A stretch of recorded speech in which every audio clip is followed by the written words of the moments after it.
आज हा हिरो हिच्याशी लग्न करतो, लग्न केल्यानंतर ह्याला ती आवडायला लागते आणि ती आवडायला लागते. मग हिला म्हणतो आपण डिवोर्स घेऊया. मग तिच्याशी लग्न करतो आणि मग असं म्हणतो की नाही हिच्याशी माझी मैत्री होती, I feel guilty, I left her alone. आणि मग गिल्टी ती म्हणते मला सोड, हा इकडे येतो परत. बरं ही प्रेग्नंट होते, ती पण प्रेग्नंट होते, कशी मला माहिती नाही, ती प्रेग्नंट होते. दोघांची मुलं एक, बरं हिचा 3 महिन्याचं असतं, तिचं न्यूज कळते.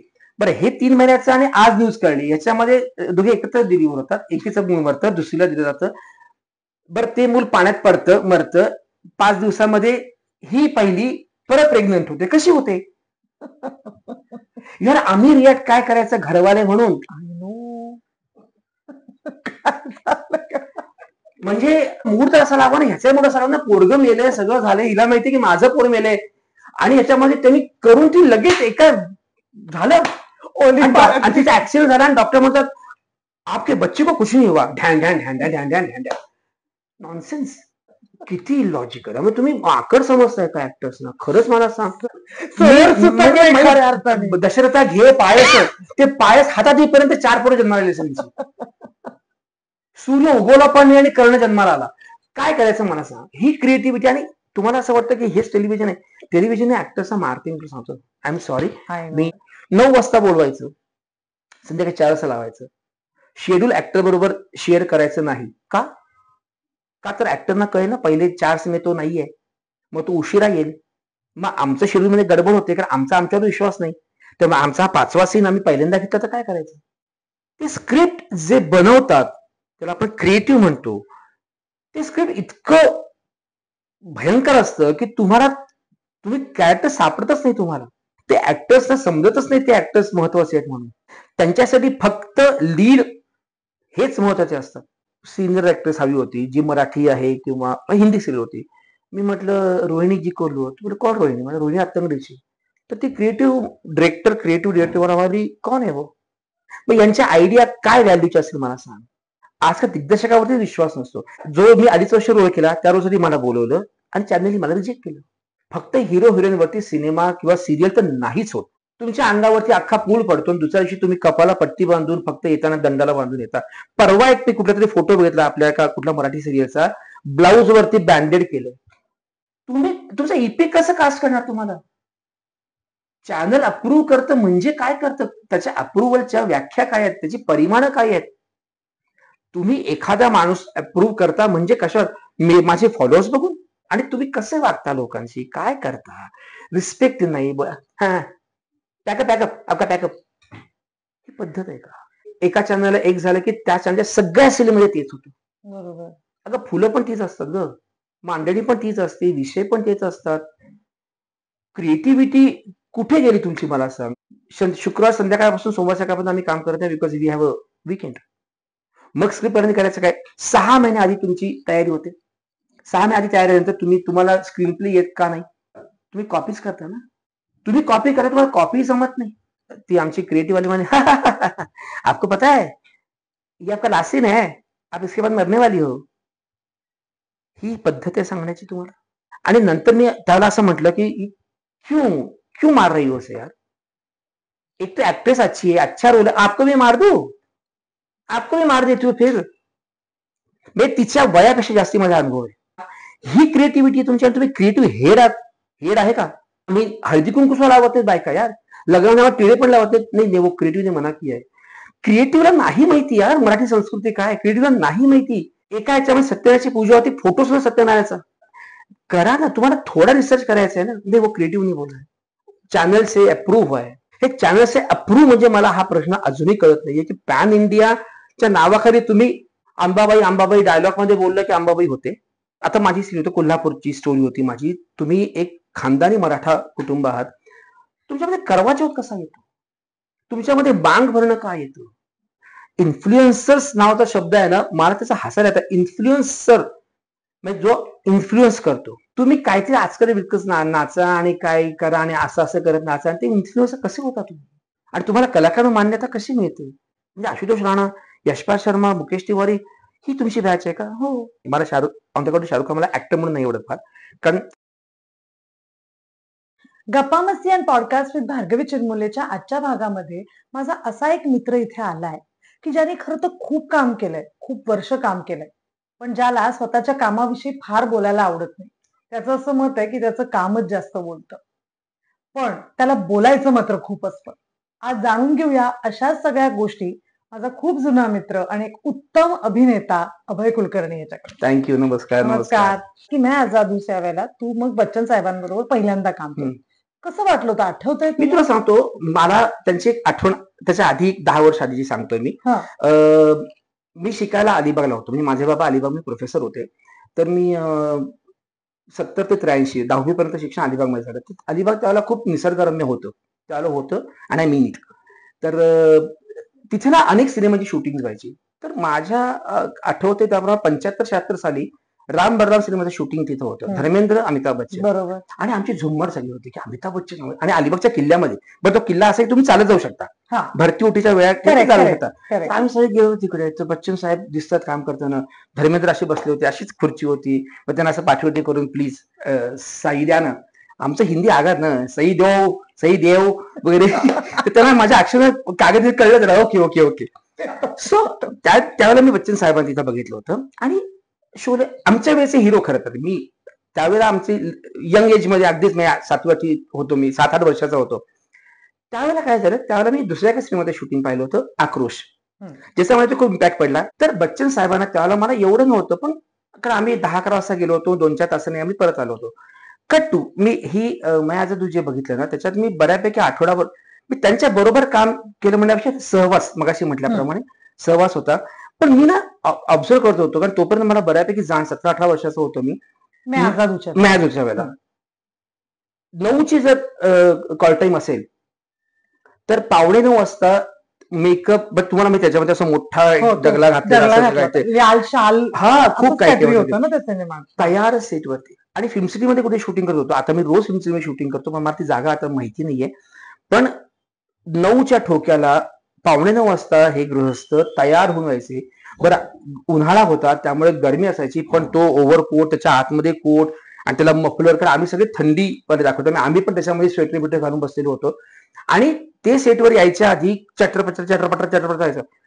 जेव्हा असं एबी सर आलेत, पिन ड्रॉप सायलेन्स. आता त्याला एबी सर आत्ताविषयी नक्कीच तरुण होते, आजपासून 40 वर्षापूर्वी. बरोबर. रिसेंटली जेव्हा मी त्यांच्यावर ऍड केली 2022 मध्ये, he was the same person, great sense of humour. तो त्यांच्याशी मी गप्पा असे सगळे बसले होते ना, तर टेन्शन होतं, मला भीती नाही वाटत कोणावर काम करताना. सो गप्पा, पण एक कम्फर्ट झोन साठी. तर मी त्यांना म्हटलं की सर, त्या माझी ओळख करून दिली ना, जयवंत वारकर तिथं होता. तो त्यांनीच इनिशिएटिव्ह घेतलं होतं. म्हणजे जशी त्यांनी बच्चनची ओळख नाही करून दिली की बाबा हे बच्चन म्हणून. हा, यावरती आणखीन एक ऍक्टरचा चांगला अनुभव आहे. बापरे, किती बोलतोय. सो त्यांनी सांगितलं की तिथे अमिताभ नावाचे एक दुसरे ऍक्टर, अमिताभ घाणेकर म्हणून, ते खूप सिरियस ऍड्स मध्ये असतात. तर हा मैंने आपकी ऍड्स देखी है वगैरह वगैरह. तर त्यांचा ये अभय कुलकर्णी है, तो ये एलजी से, हाँ पता है मुझे. मला सर काय म्हणजे पता का? पण याचा अर्थ माझ्याबरोबर कोण काम करणार आहे, त्यांनी केलं असेल ना, की बाबा कोण कोण काम करते, त्यांचं काय बॅकग्राऊंड आहे, थोडंफार तरी माहिती असेल. कारण त्यांच्या जेवरती अच्छा अच्छा एनएसजीच आहे असं नाही झालं. हा ओके, आय नो. सो हा जो आय नो वर्बली बोललो नसेल, पण ते त्यानंतर माझी थोडी भीत चेपली. म्हटलं सर मैंने आपको ना पहले बहुत देखा है, मिला हो. कब देखा है? मैं 1976. ओ बहुत पुराने जमाने की बात है. तर मी म्हटलं राम बल्ला के शूटिंग में ऐसा ऐसा है. तर आधी म्हटलं मी मैं जादू मध्ये होतो. अच्छा अच्छा, वो तो ठीक है. मतलब उससे 10 साल पहले भी देखा. अच्छा, आप बताना चाहते हो कि हम कितने बूढ़े हो गए हैं? आधी म्हटलं आपने हमारी उम्र बताना चाहते हो, जेव्हा मी मैं जादू बद्दल म्हटलं. नंतर मी जेव्हा राम बलराम म्हटलं, अच्छा बताना चाहते हो कि हम कितने बूढ़े हो गए हैं? मैंने कहा नहीं सर, मैं कौन होता बोलने वाला. So he was very nice to, very nice working. एक हंबल. म्हणजे सर, मी कुणाकडनं फोटो काढून घेत नाही. मी आयुष्यात फक्त 3 ते 4 व्यक्तींवर फोटो काढून घेतलेत. त्याच्यामध्ये अमिताभ बच्चन एक आहेत, की मला असं मनापासून वाटलं की मला फोटो काढून घ्यावा या माणसाबद्दल. सो तो अमिताभ बच्चन. आणि ते एखादा माणूस मोठा काय होतो, तर तो आपली वेळ पाळतो, तो माणुसकी. आता माणुसकी हा परत रिलेटिव्ह टर्म आहे, बऱ्याच लोकांबद्दल बरंच बोललं जातं. पण मला सेटवरती मला जो अनुभव होतो, मला आता माझ्यासमोर मोहित आहे बसलेला. मोहित माझी कसा वागतोय ह्याच्याबद्दल माझं मोहितच्या बद्दलचं मत होतं किंवा तुझ्याबद्दलचं मत होतं. तुम्ही पर्सनल लाईफमध्ये मी कसा इव्हन वाईस वर्सा. करेक्ट. आणि he was very nice to everybody, very nice. वेळेवरती येणं. आज त्या माणसाला गरज आहे का मला सांग? तो माणूस 9च्या शिफ्टला 2ला येऊ शकतो आरामात. अशी माणसं आहेत आपल्या खूप आहे, आजूबाजूला. पण ती माणसं नाहीत पण आता. हम्म. काय असं माहितीये ना की ते महत्वाचं आहे आणि त्या माणसाचा उत्साह. मी तुला सांगतो, मी सुजित सरकार ऍड डिरेक्ट करत होते आणि माझा ठेवलं होतं बरं का. तर त्यांना त्रास होता हाताचा उचलून प्यायचा, कारण हे असं, कारण यू कवर युअर सेल्फ असं होतं ते. तर ते बंगाली म्हणे, सुजित मी क्या करू, ये करू नाही बोले, ठीक आहे या नाही, कोई बात नाही, कोई बात नाही. तर ते असं करून, आणि ही यूज टू ड्रिंक. आपण काय करतो बरेचदा, हा ठीक आहे, ही यूज टू ड्रिंक. माझा गोड ड्रिंक आहे, त्यांना अनेक व्याधी आहेत. आणि ते ना कॅमेरा, जे आता इथे कॅमेरा आहे ना, तर माझा जर इकडे असेल ना तर ते यू गॉट माय पॉइंट, म्हणजे ब्रँड दिसला पाहिजे. हे इतकं सक्रिय करतात ना, असं हे सगळं इतकं सगळं एका माणसाला ऑब्झर्व करणं हे काय असतं. आणि तो माणूस इनक्रेडिबल आहे, इनक्रेडिबल आहे माणूस तो, म्हणजे फारच ग्रेट माणूस आहे. पण तो त्यांच्या मुलाबरोबर पण काम केलंय. हा, त्यांच्याबरोबर काम केलं, ती फिल्म आलेली नाहीये, पण मी त्याच्याबरोबर माझे खरं तर 2 सिनेमा, एक त्या सिनेमात मला बघ किती लकी ऍक्टर होतो मी, 2 चॉईस होते मला, हा रोल किंवा तो रोल. तर मला हा रोल पेक्षा मला दुसरा रोल आवडला, जो अभिषेक बच्चन जास्ती नव्हता पण खूप चांगला रोल होता. पण सगळ्यांच्या समोर आम्ही झाशीला शूटिंग करत होतो ना, बाहेर खुर्च्या टाकून असे खुर्च्या टाकून कसं गप्पा मारत, काही मला वॅनिटी हवी, मला अमुक हवं. इव्हन बच्चन साहेब सुद्धा, त्यांना फक्त खुर्च्या जास्ती लागतात, त्यांच्या पायाचं होतं म्हणून 3-4 खुर्च्या बसत. हा गप्पा मारतो सगळ्यांबरोबर. मी जिशान म्हणून एक ऍक्टर, तुला माहिती असेल बऱ्याच, जिशान तो होता, मी होतो आणि बाकीची लोक होती सगळी. छान गप्पा मारत बसताय, काही बडे जाऊ नये, बरं गरमी आहे, सगळं थंडी होती त्याला, पण म्हणजे मला कोल्ड्रिंक्स हवंय, मला छता. इव्हन तो सांगतो बच्चन साहेबांवरती एक, त्या माझ्यामध्ये दुसरी ऍक्ट्रेस आहे जी ब्रँड सरग जाते, ती बसली ना की तिला मोठा पंखा यायचा, तिला छत्री यायची ना.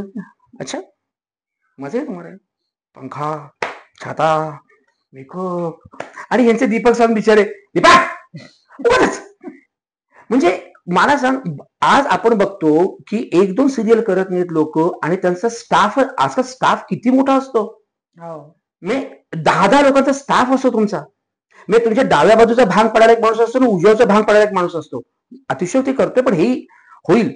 पण हे म्हणजे बाप बेटानं उगाच नाही. आणि मी तुला सांगतो ना, अभिषेक बच्चन बद्दल कसं असतं ना बिचाऱ्यांचं, म्हणजे अशा लोकांचं की जे आता मोठ्या लोकांचा मुलगा आहे किंवा मोठ्या लोकांच्या घरात राधा मंगेशकर असेल विचारे, ते कुठेतरी आपण कम्पेअर करतो, आणि त्यात ना कम्पॅरिझन मध्ये प्रॉब्लेम असा होतो की तुझ्या टॅलेंट, हा टॅलेंट आहे का, तर अमिताभ बच्चनचा मुलगा आहे, अमिताभ बच्चनचा मुलगा असून हे जमत नाही. So it's both the way, both the way. But as a person खूपच सिन्सिअर वाटलं मला, म्हणजे दोघेही. मी बच्चन साहेबांबरोबर आता रिसेंटली, त्याच्या आधी मी अभिषेक बच्चनवर काम केलं होतं, पण व्हेरी डिसेंट पर्सन. माज नाही काय नाही, अनेक लोक बघितले की माज करतात, आरडा करतात, शिवीगाळी करतात. हे संस्कार आहेत, संस्कार, हे संस्कार आहेत कामाचे. नक्कीच. त्याच्यानंतर दुसरा तू व्यक्तीवर फोटो काढलास ती म्हणजे माधुरी दीक्षित. तर तिचा तो सीन लज्जा मधला आम्हाला सगळ्यांनाच आठवतो, त्याबद्दल तू काय सांग? ऍक्च्युली तुला सांगतो मी, लज्जा कास्टिंग माझ्या मित्राकडे आलो होतो, मित्रासाठी रोल आला होता तो. तर तो ज्ञान प्रकाश माझा बॅचमेट, तो म्हणला अभय तू जाके मिल क्या. आणि नंतर मला कळलं की माधुरी बरोबरचं काम आहे. आम्ही 17 दिवस फिल्म सिटीमध्ये हैदराबादच्या होतो राहायला. डिफाईन होतं काम काय करायचं. एक नाटकाचा ग्रुप असतो, लज्जा तुम्ही बघित असेल 3 पार्ट आहेत. तर मनीषा कोरेला त्या नाटकाच्या ग्रुपमध्ये जाते, ती लपायला येते नाटकाच्या ग्रुपमध्ये, आणि तिला ही भेटते दुसरी सीता, सगळ्या सीता त्याच्यामध्ये. तर नाटकाच्या ग्रुपमधला एक, तर समहाऊ अधिक मुगले आझमचा सीन होतो, प्यार क्या तो डरना क्या, आणि त्याच्यामध्ये मी बिरबल झालो. आता बिरबल म्हणजे मलाच माहिती मी बिरबल आहे, लोकांना माहिती बिरबल आहे, पण मी बिरबल झालो त्याच्यामध्ये. दुसऱ्या दिवशी असं झालं की राजकुमार संतोषी म्हणले ये सीन आहे अभय तू लक्ष्मण करले. ठीक आहे हरकत नाही, अग्निदिव्याचा सीन आहे. पण त्याच्यामध्ये मला फार लाईनी नव्हत्या, पण सीन सुरू झाला आणि लाईनी वाढल्या, लोकांना त्यांना आवडलं.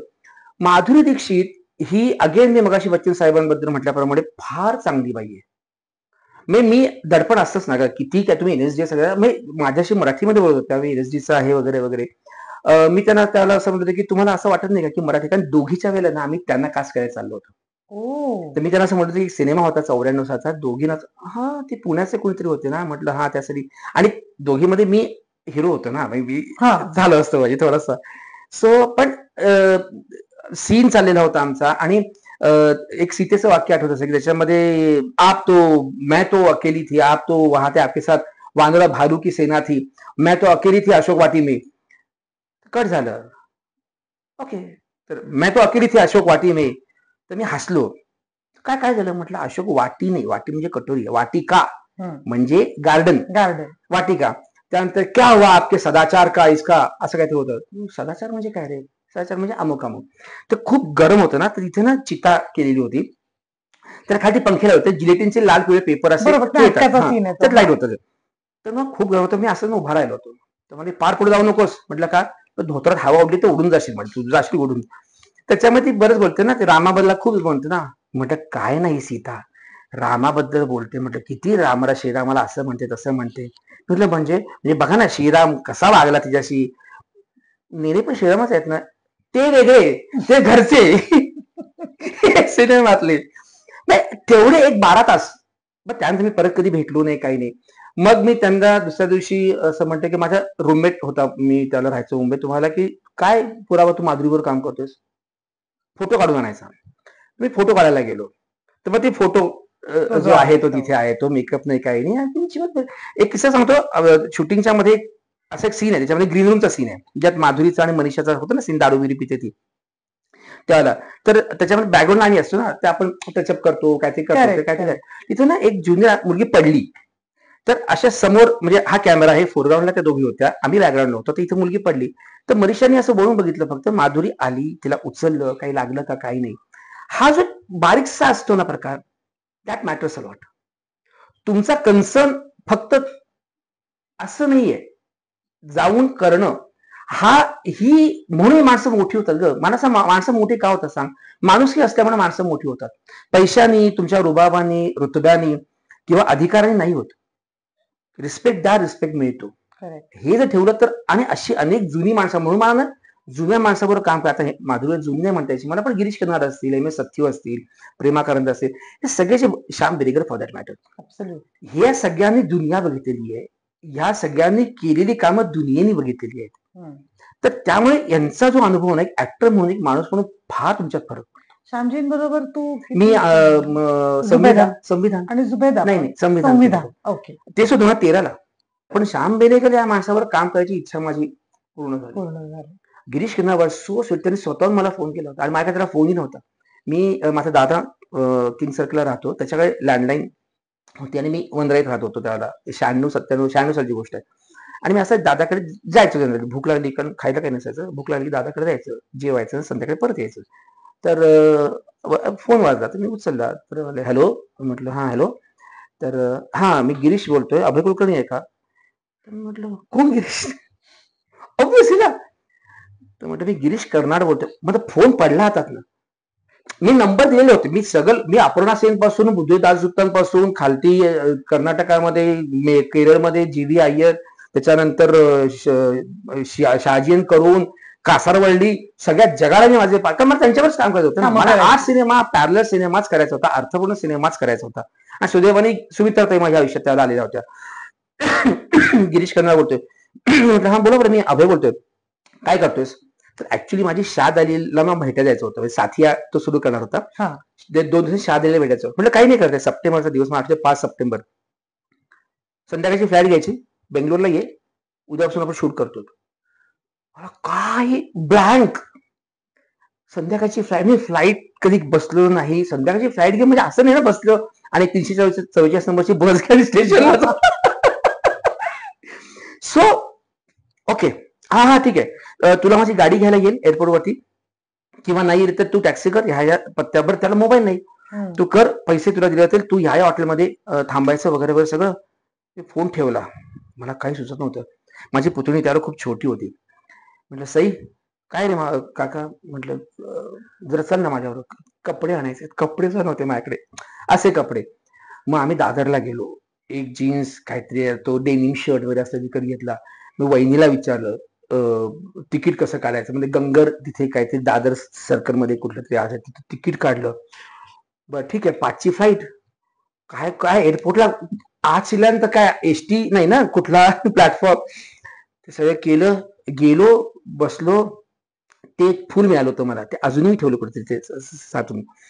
आणि मग एअरपोर्टला गेलो तर मला त्याला फोन केला मी, की मी आलोय. हा ते म्हणाले, काही हरकत नाही, माझी गाडीचा जरासा प्रॉब्लेम आहे, उद्या शूट असल्यामुळे गाडी कामात आहे, तू टॅक्सी घेऊन ह्या हॉटेलला ये, सगळं के. आणि काम झालं. आणि त्यांचं मला पत्र आलं नंतर. तरी मला 8,000 रुपये दिले होते एपिसोडला 1996 साली, जिथं 300 रुपये इथे मला मुंबईत काम मिळत होतं. 8,000 रुपये दिले होते. 96 साली. आताही मिळत नाही. नाही, हा, तेच सांगतोय मी तुला. या विषयात आपण नंतर बोलूया, जेव्हा त्या चौकोनाबद्दल आपण बोलू. पण त्यांनी मला नंतर पत्र लिहिलं की Abhay, you are brilliant, your performance has been widely acclaim and admired. मला शब्दही कळत नव्हते, मी लोकांना याचा अर्थ सांगा मला काय लिहिलंय. गिरीश कर्नाड सारख्या माणसाने मला पत्र लिहिलं, हे तुम्ही एक्सपेक्ट करता का? मला असं की त्या माणसाला मी बघितलं, काम केलं, संपलं. अगं मी उंबरठा म्हणतो, माझ्या आजही कॉलेज मी उत्सवची फोनची इतकी माणसं. मी नागमंडलमध्ये काम केलंय, मी हरिवर्धन बघितलेलं आहे, त्यांची नाटकं, तुगलक, ययाती, यू नेम, अंजू, अग्निमत्तूमळे म्हणजे अग्निबरखा, अंजू मल्लिगे, सगळी नाटकं बघितलेली, वाचलेली, अभ्यासलेली नाटक आहेत. आणि त्या माणसा मी असा सीन करत होतो ग. आणि त्यांचं विचारायचं काय व्हायचं, कर्नाटक ना, का की कुचे लिंगाचे घोळ होतात ना, ते आलं गेलं खाल्लं पिलं. तर ते एक वाक्याला आडलं होते. आमचा सीन चालू होता असं माझा आणि त्यांचा, आणि काहीतरी काकू चालू होतं. 4-5 टेक झाले. फायनल टेक वगैरे येस असं करून लहान मुलं सगळं टेबल हात, येस मला आलं, I got it, I got it, I got it. So friendly. त्यांच्या घरी मी गेलो होतो. त्यानंतर मला किस्सा झाला होता, जी व्ही अय्यरमुळे खूप मोठे दिग्दर्शक होते, ज्यांनी संस्कृत फिल्म बनवल्या. त्यांनी मला बोलवलं होतं काम करायला. आता मी त्यांना अप्रूव्ह झालो होतो, पण त्यांनी बोलवलं होतं. मी बेंगलोरला गेलो, त्यांच्या इथे गेलो, गंगेना हळदी नावाचं काय त्यांची जागा होती. मला ट्रीटमेंट चांगली नाही मिळाली, मला काही खायला नाही, काही नाही, जमिनीवर झोपलो, त्याचा आय लॉस्ट माय वॉकमन चोरीला गेला, वगैरे वगैरे वगैरे. मग कसं बसं मला तिकडच्या दिग्दर्शक ऍक्टर मित्राला मी फोन केला की बाबा, तो माझ्या कन्नड फिल्म मध्ये होता, म्हटलं असं असं आहे, आणि went to Girish Karnad to meet. तर मला म्हणे, तू मला विचारायचं नाहीस का? तू मला का नाही विचारस? मी स्वतः त्यांच्यावर काम करत नाही, मी इथला असूनही काम करतो. तू मला, मी काय नव्हतो का? तुला पैसे हवेत का? त्यांनी मला जेवायला घातलं, चहा कॉफी जे काय असेल ते करून. सो कामाच्या व्यतिरिक्त जेव्हा माणूस तुमच्याशी चांगलं वागतो ना, तेव्हा माणूस कसा आहे कळतं. करेक्ट. हा किस्सा सोनाली कुलकर्णींनी पण सांगितला होता. सोना चेलू. हा, आणि सोनाली त्यांच्याकडे राहिली होती. हो. हा, हॉटेलमध्ये न ठेवता तू एकटी मुलगी. सो तू जे म्हणतोयस गिरीश सरांच्या बाबतीत, सोनाली पण सोनाली चेलू ही आमच्या समोर झाली ना. का दुबेजींचं वर्कशॉप होतं 91 साली, मी 2 दिवस वर्कशॉप अटेंड केलं आणि मग मी एनएसजी ला निघून गेलो. आणि सोनाली वर्कशॉपला होती. आणि मग दुबेजींना गिरीशजींनी अप्रोच केलं, आणि actually Sonali was selected for sisters role. मेनूचे सोनाली सिलेक्शन झालं नव्हतं. ती जेव्हा तिथे गेली ना, तेव्हा ती झाली त्याच्यामध्ये. बी जयश्री नावाची आमची सिनेमा ज्योती सुभाषची बॅचमेट, ओके, ती आई होती त्याच्यामध्ये. तर गिरीशजींचं फारच वेगळं होतं. माझं काय झालं माहिती ना भार्गवी, मी आता पहिलं अगदी बॅक टू पहिलं तुझं वाक्य, की यांनी खूप काम केलंय पण ह्याला माझं काम पोहोचलं नाहीये. बरं, माझा स्वभाव असा आहे की मला आता, मी तुझ्या माध्यमातून मैत्रीण आहेस म्हणून तुझ्या माध्यमातून मी हे इथपर्यंत पोहोचण्याचा प्रयत्न करतोय, की हा असा माझा प्रवास आहे, हा लोकांपर्यंत आला नाही, आणि मला तो असा दाखवा असा स्वभाव नाहीये माझा. You have seen me in events वगैरे, मला बोलवतही नाहीत कुणी, मी काम केल्याची दखलही घेतली जाते. मला, आपण त्याविषयी नंतर उद्या आपण बोलूया ना. कारण काय माहितीये ना, की तुम्ही इंडस्ट्रीमध्ये काम करता आहात, तुम्ही ठीक आहे, मराठीमध्ये माझ्याबद्दल ना असं बोललं का, हे सगळं मी करत होतो ना. मी त्याच वेळेला ओरिसामध्ये एक फिल्म केली होती. मी तुला तेच विचारणार होते की इतक्या सगळ्या भाषांमध्ये काम केल्यानंतर मग तू मराठीत काम का नाही केलं? मी मराठीत काम करत होतो, मी मराठीत काम करायला मानतच नाही, कधी म्हटलंच नाहीये. माझ्याबद्दल हे बोलणं झालं की ह्याला मराठीत काम करायचं नाही, हा ग्लोबल ऍक्टर आहे. आणि हे माझ्या समोर, हो म्हणजे ग्लोबल म्हणजे भारताला ग्लोबल म्हणत असतील ते. माझ्या समोर एका फार मोठ्या दिग्दर्शकाच्या प्रोडक्शन मध्ये मी काम करत होतो. त्याची काहीतरी अशी सस्पेन्स सिरीज होती. त्याचा एक कास्टिंग डिरेक्टर होता, ज्यांनी माझे रिप्लेसमेंट पण काम केली होती एका नाटकामध्ये. तर त्यांना सांगितलं की ह्याला हिंदीत मराठीत कामच करायचं नाही, ह्याला माझ्या तोंडावर सांगितलं. जर माझ्या तोंडावर कोण सांगू शकतं, तर माझ्या माघारी किती सांगत असतील मला सांग. हा ग्लोबल ऍक्टर आहे, ह्याला मराठी करायचं नाहीये, हा कन्नडमध्ये, ओरिसामध्ये अमुक तमुक अशी कामं करतो. मग हे सगळं करताना परत जेव्हा तू आता मराठीकडे एक येण्याचा प्रयत्न केलास, तू खरंच वेलकम तुझं झालं का तसं? ह्या मधल्या काळात ना मग ईपी, डीपी, क्रिएटिव्ह ही जी हायरार्की आली ना, खरी आली. ही आमच्याकडे नव्हती. तुलाही माहितीये. म्हणजे कांचन नायक माझ्यासाठी 1.5 महिना थांबला होता की मला अभय हवाय. तो दिग्दर्शकाचा हक्क होता. दिग्दर्शकाचा तो से होता आणि त्याचा ऍक्टरवरती विश्वास होता. आजकाल दिग्दर्शकावरती विश्वास नसतो. या सगळ्या प्रकारामुळे ना मी टेलिव्हिजनशी दूर झालो. सगळ्या गोष्टी बदलली आणि मग तसंही अभय कुलकर्णी काम करायचं नाही असंच पसरलं गेलं होतं ना ग. आणि मग 2013 मध्ये जेव्हा मी परत आलो तेव्हा मला वेलकम झालं, पण पेपरला असं नाही की हा या मला हे कळत नाही की असं पेपरला लगेच येतं की छापून की ते नाही झालं माझं.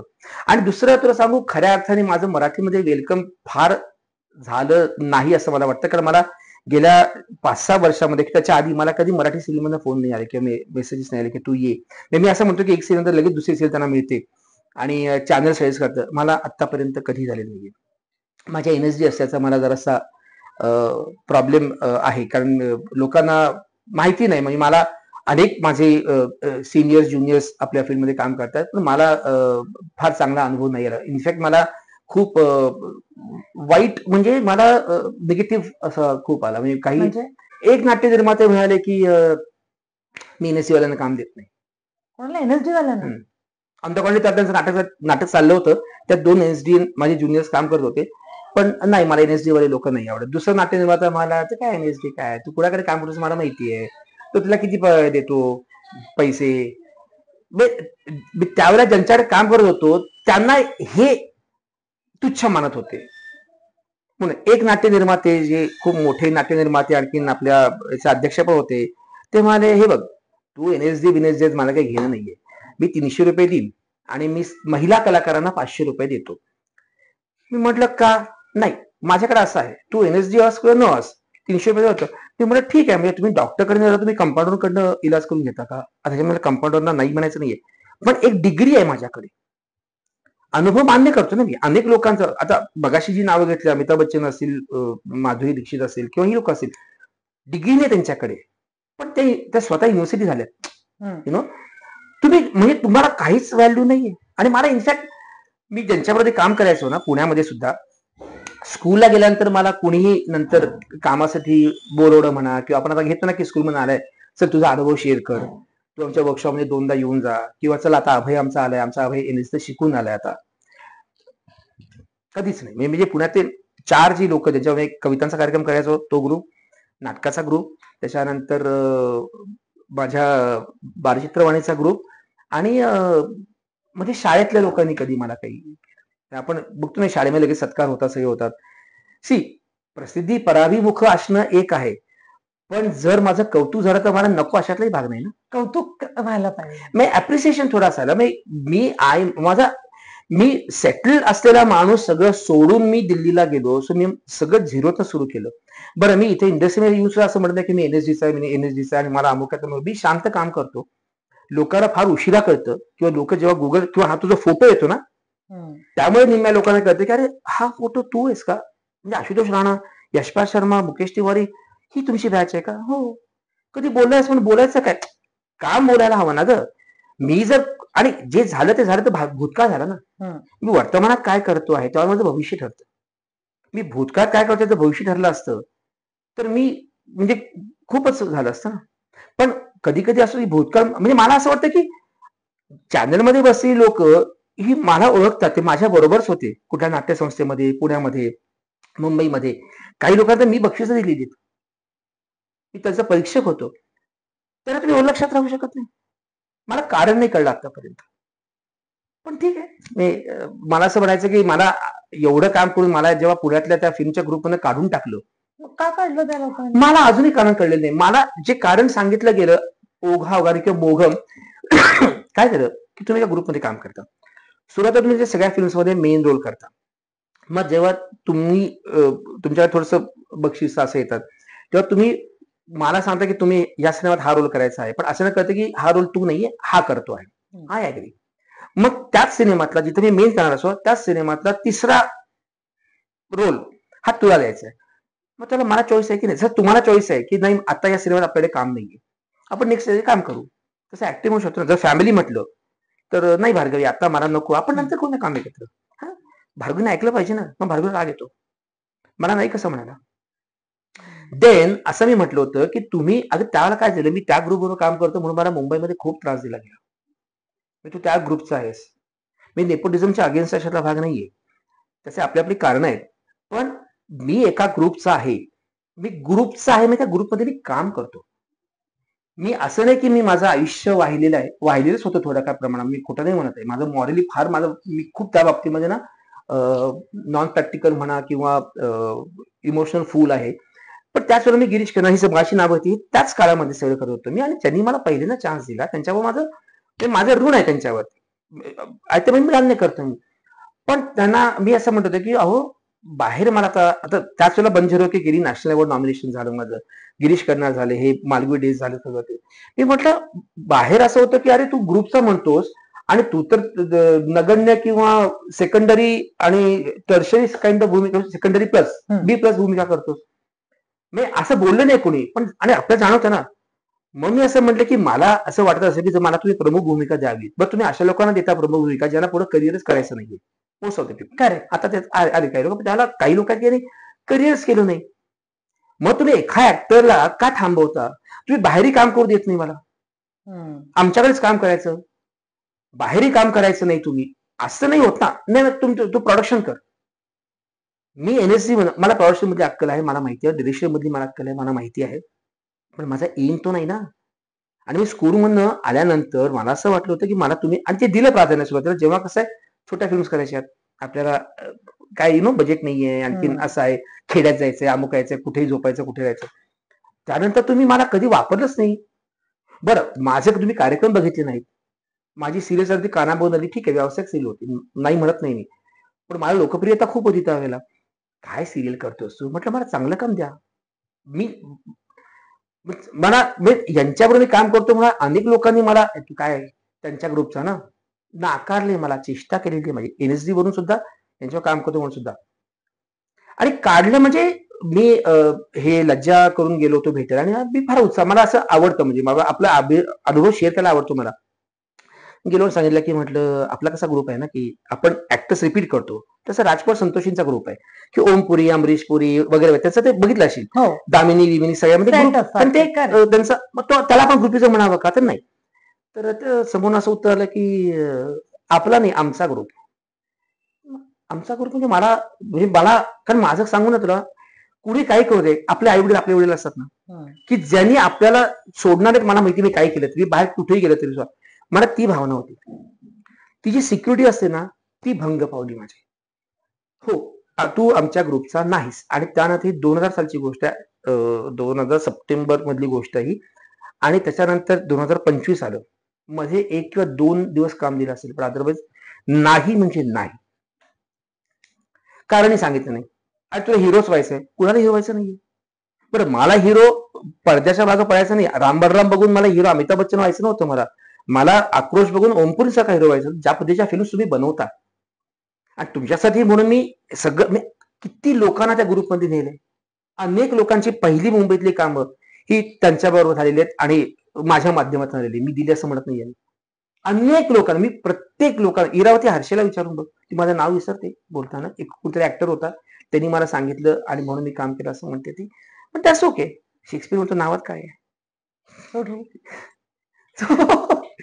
पण आता हे सगळं केल्यानंतर आणि इतकी मोठी नावं, अनुभव काय आला ही गोष्ट वेगळी, पण काही चांगले अनुभव पण मी मेंटॉर समजतो. माझा म्हणजे मला जो काही सिनेमातला अनुभव म्हणा किंवा काही म्हणा, जो माणूस मला पहिल्यांदा चान्स देतो, जो माणूस मला पहिल्यांदा माझ्यावर विश्वास ठेवून मला प्रत्येक भूमिकेसाठी, माझ्यासाठी म्हणून भूमिका लिहिलं जाणं, हे मी त्या काळामध्ये अनुभवले. करेक्ट.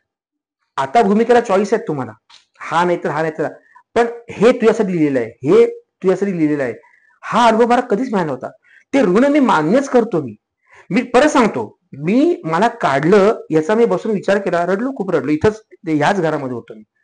त्याच्यानंतर आलो या घरामध्ये, तर त्या जुन्या घरापासून रडायचो एकटाच. दुःख व्हायचं ग मला, असं होतं ते. आणि मग मी विचार केला की काय झालं असेल बाबा. तर असं असेल की बाबा, जसं मगाशी म्हटलं की सिक्युरिटी मला नको होती, म्हणून मी हे काम सोडत आलो. तर त्याने जाणवलं असतं ना की हा सिक्युरिटी झालं तर हा डबक्यातच परत होईल. बाहेर जाऊन परत डबक्यामध्ये येईल किंवा ह्याचं काही म्हणजे ग्रो ऍज अन ऍक्टरची ग्रो होणार नाही. सो ह्याला काढणं कसं काढायचं, ग्रुप सोड म्हणता येणार नाही बरोबर. कारण मी सोडणार नाही, काढलं पाहिजे. म्हणजे हा आपल्या ढकलून देतात ना, उडायला पाहिजे. मी असा विचार केला की त्यामुळे झालं असेल कदाचित. You always think positive, there is always other side of the coin. आणि त्यानंतर मी बुद्धिझम मध्ये गेल्यानंतर तर माझं वेगळंच सुरू झालं की बाबा ह्या सगळ्याला कारण होतं because mystic law wanted me to go and struggle and you know live alone whatever. So मी अशा अर्थी म्हटलं की म्हणून मला काढलं असेल ग्रुपमधनं. पण म्हणून मी हे चॅनल बद्दल किंवा जे मला कास्ट करतं त्याच्याबद्दल नाही म्हणत आहे मी. कारण असं जर करून मी करायला तर मी उपाशी मरीन ग. म्हणजे माझ्या चांगल्यापासून मला कास्ट केलं नाही असं नाही होऊ शकत ना. बरोबर. मग हे दोन वेगळे मुद्दे आहेत, याचा आपण सरमिसळ नाही करू शकत. मी हे काही माझे मेंटॉर आहेत, गुरु जेव्हा तुम्हाला काढतो, गुरु जेव्हा तुम्हाला काही बोलतो तो चांगल्यासाठी बोलतो असं मी समजतो. बरोबर, तो गुरु असतो, तो गुरु असतो, त्याला मी गुरु मानलेला असतो. इकडे तुम्हाला तेरे अच्छे केले तेरे वो कास्ट नाही करे ना असं म्हणून चालणार नाही ना. बरं दुसरं ज्यांनी मला त्या सिनेमात 2 सिनेमांमध्ये मी असणार होतो त्यांनी काढून ज्या माणसाने घेतलं ती अशी काही नव्हती, म्हणजे एक ईर्षा व्हावी असं काहीच. हा म्हणजे अतुल होता, पण मला अतुल ईर्षा कधीच नव्हती मला. आणि बाकी मी सिरियलमध्ये सिनेमामध्ये बघतो जिथं माझं कास्टिंग होतं. एक सिरियल तर होती जिथं मी 2.5 वर्ष काम केलं 2013 पासून 15 एंड पर्यंत. तीच सिरियल त्याच चॅनलला पुन्हा झाली. हिंदी सिरियलची कॉपी होती ती पुन्हा झाली मराठीतच. नाही मराठीत झाली. हिंदीची कॉपी मराठीत झाली जी 2.5 वर्ष चालली. 14 महिन्यानंतर लीप घेतली मग वेगळी झाली. तीच सिरियल त्यांनी हिंदीमध्ये परत आता रिसेंटली केली. मला त्याच जो मी 2.5 वर्ष रोल केला त्या रोजसाठी मला बोलवलं आणि चॅनलने मला रिजेक्ट केलं.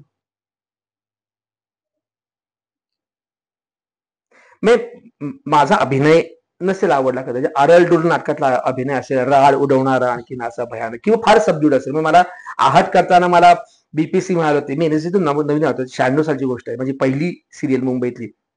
तर काहीतरी असं फोन येतो, तो फार सुंदर एपिसोड आहे तो आहे, कारण त्याच्यामध्ये माणसं होती, भूतं नव्हती, माणसातली भूतं होती, पण ते आत्मीबित्मे नव्हते. अगदी 22-23 नंबरचा एपिसोड होता. तर काहीतरी होतं आणि मैं चौक जाता हूं. तर मी म्हटलं क्या अभय मणिकोल की फिल्म ही बना रहा हूं, अंडरग्राउंड एक्सप्रेशन मत दो, चौको चौको चौको. So that was different training for me. So तुम्हाला कळलं पाहिजे कसं बोल्ड व्हायचं. मग आता जेव्हा आम्ही सिरियल्स करतो ज्या काही त्याच्यामध्ये तुम्हाला तुमचं शिक्षण तुमचा अनुभव सगळं तुम्हाला घरी ठेवायला लागतं. हो माळ्यावर पण तो सापडे असं ठेवा ग, पुढचं चांगल्याच नाही सापडलं तर काय करू मी.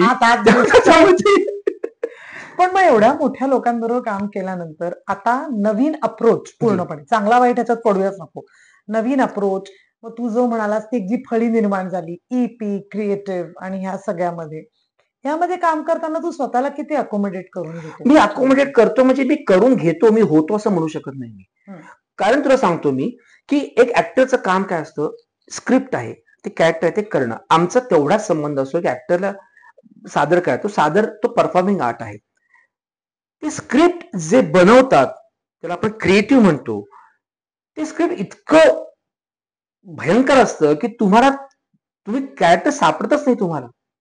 मी अकोमोडेट कसं करू मी मला सांग. आमचे त्यांच्याशी एक संवाद, एक म्हणजे वाद, पण काहीतरी कम्युनिकेशन झालं पाहिजे. होतच नाही कम्युनिकेशन, कारण ते त्यांच्यामध्ये असतात. ते ऍक्टर्सना समजतच नाही ते ऍक्टर्स महत्वाचे आहेत म्हणून. त्यांच्यासाठी फक्त लीड हेच महत्वाचे असतात.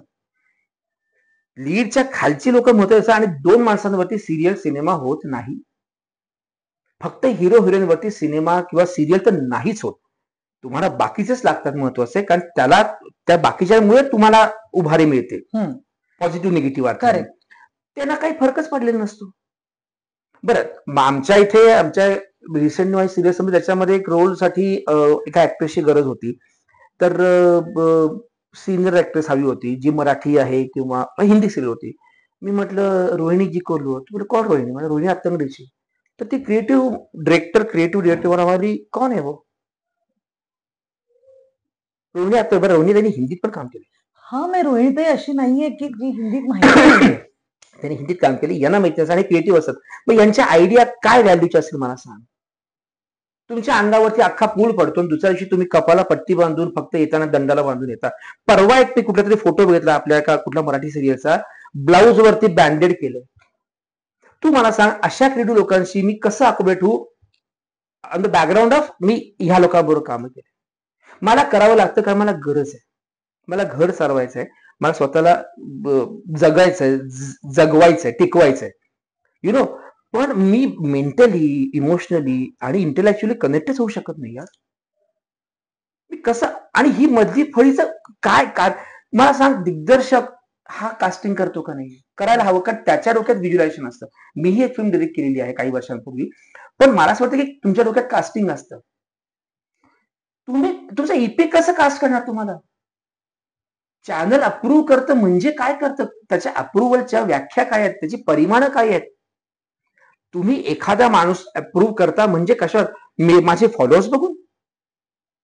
हा एक मोठा मुद्दा आहे. फॉलोअर्स बघून तुम्हाला अरे फॉलोअर्स बघून तुम्ही एखाद्या माणसाला तुम्ही हिरो करता? ही आता लोक म्हणजे अभय जळतो, जळत नाही, त्रास होतो. मी माणूस आहे. मी कितीही म्हटलं तरी मला, संत म्हटलं तरी मला भूक लागते ना. मला शारीरिक गोष्टी आहेत, तसं मला झोप येते, भूक लागते, अनेक गोष्टी होतात मला. त्यामुळे माझ्या अंगातली जी भावना आहे ती भावना उत्पन्न होतेच ना. नक्की. पण मला त्रास होतो ना. मी एवढं शिकून एवढं करून आल्यानंतर जर तुम्ही मला अप्रूव्ह करत नाही,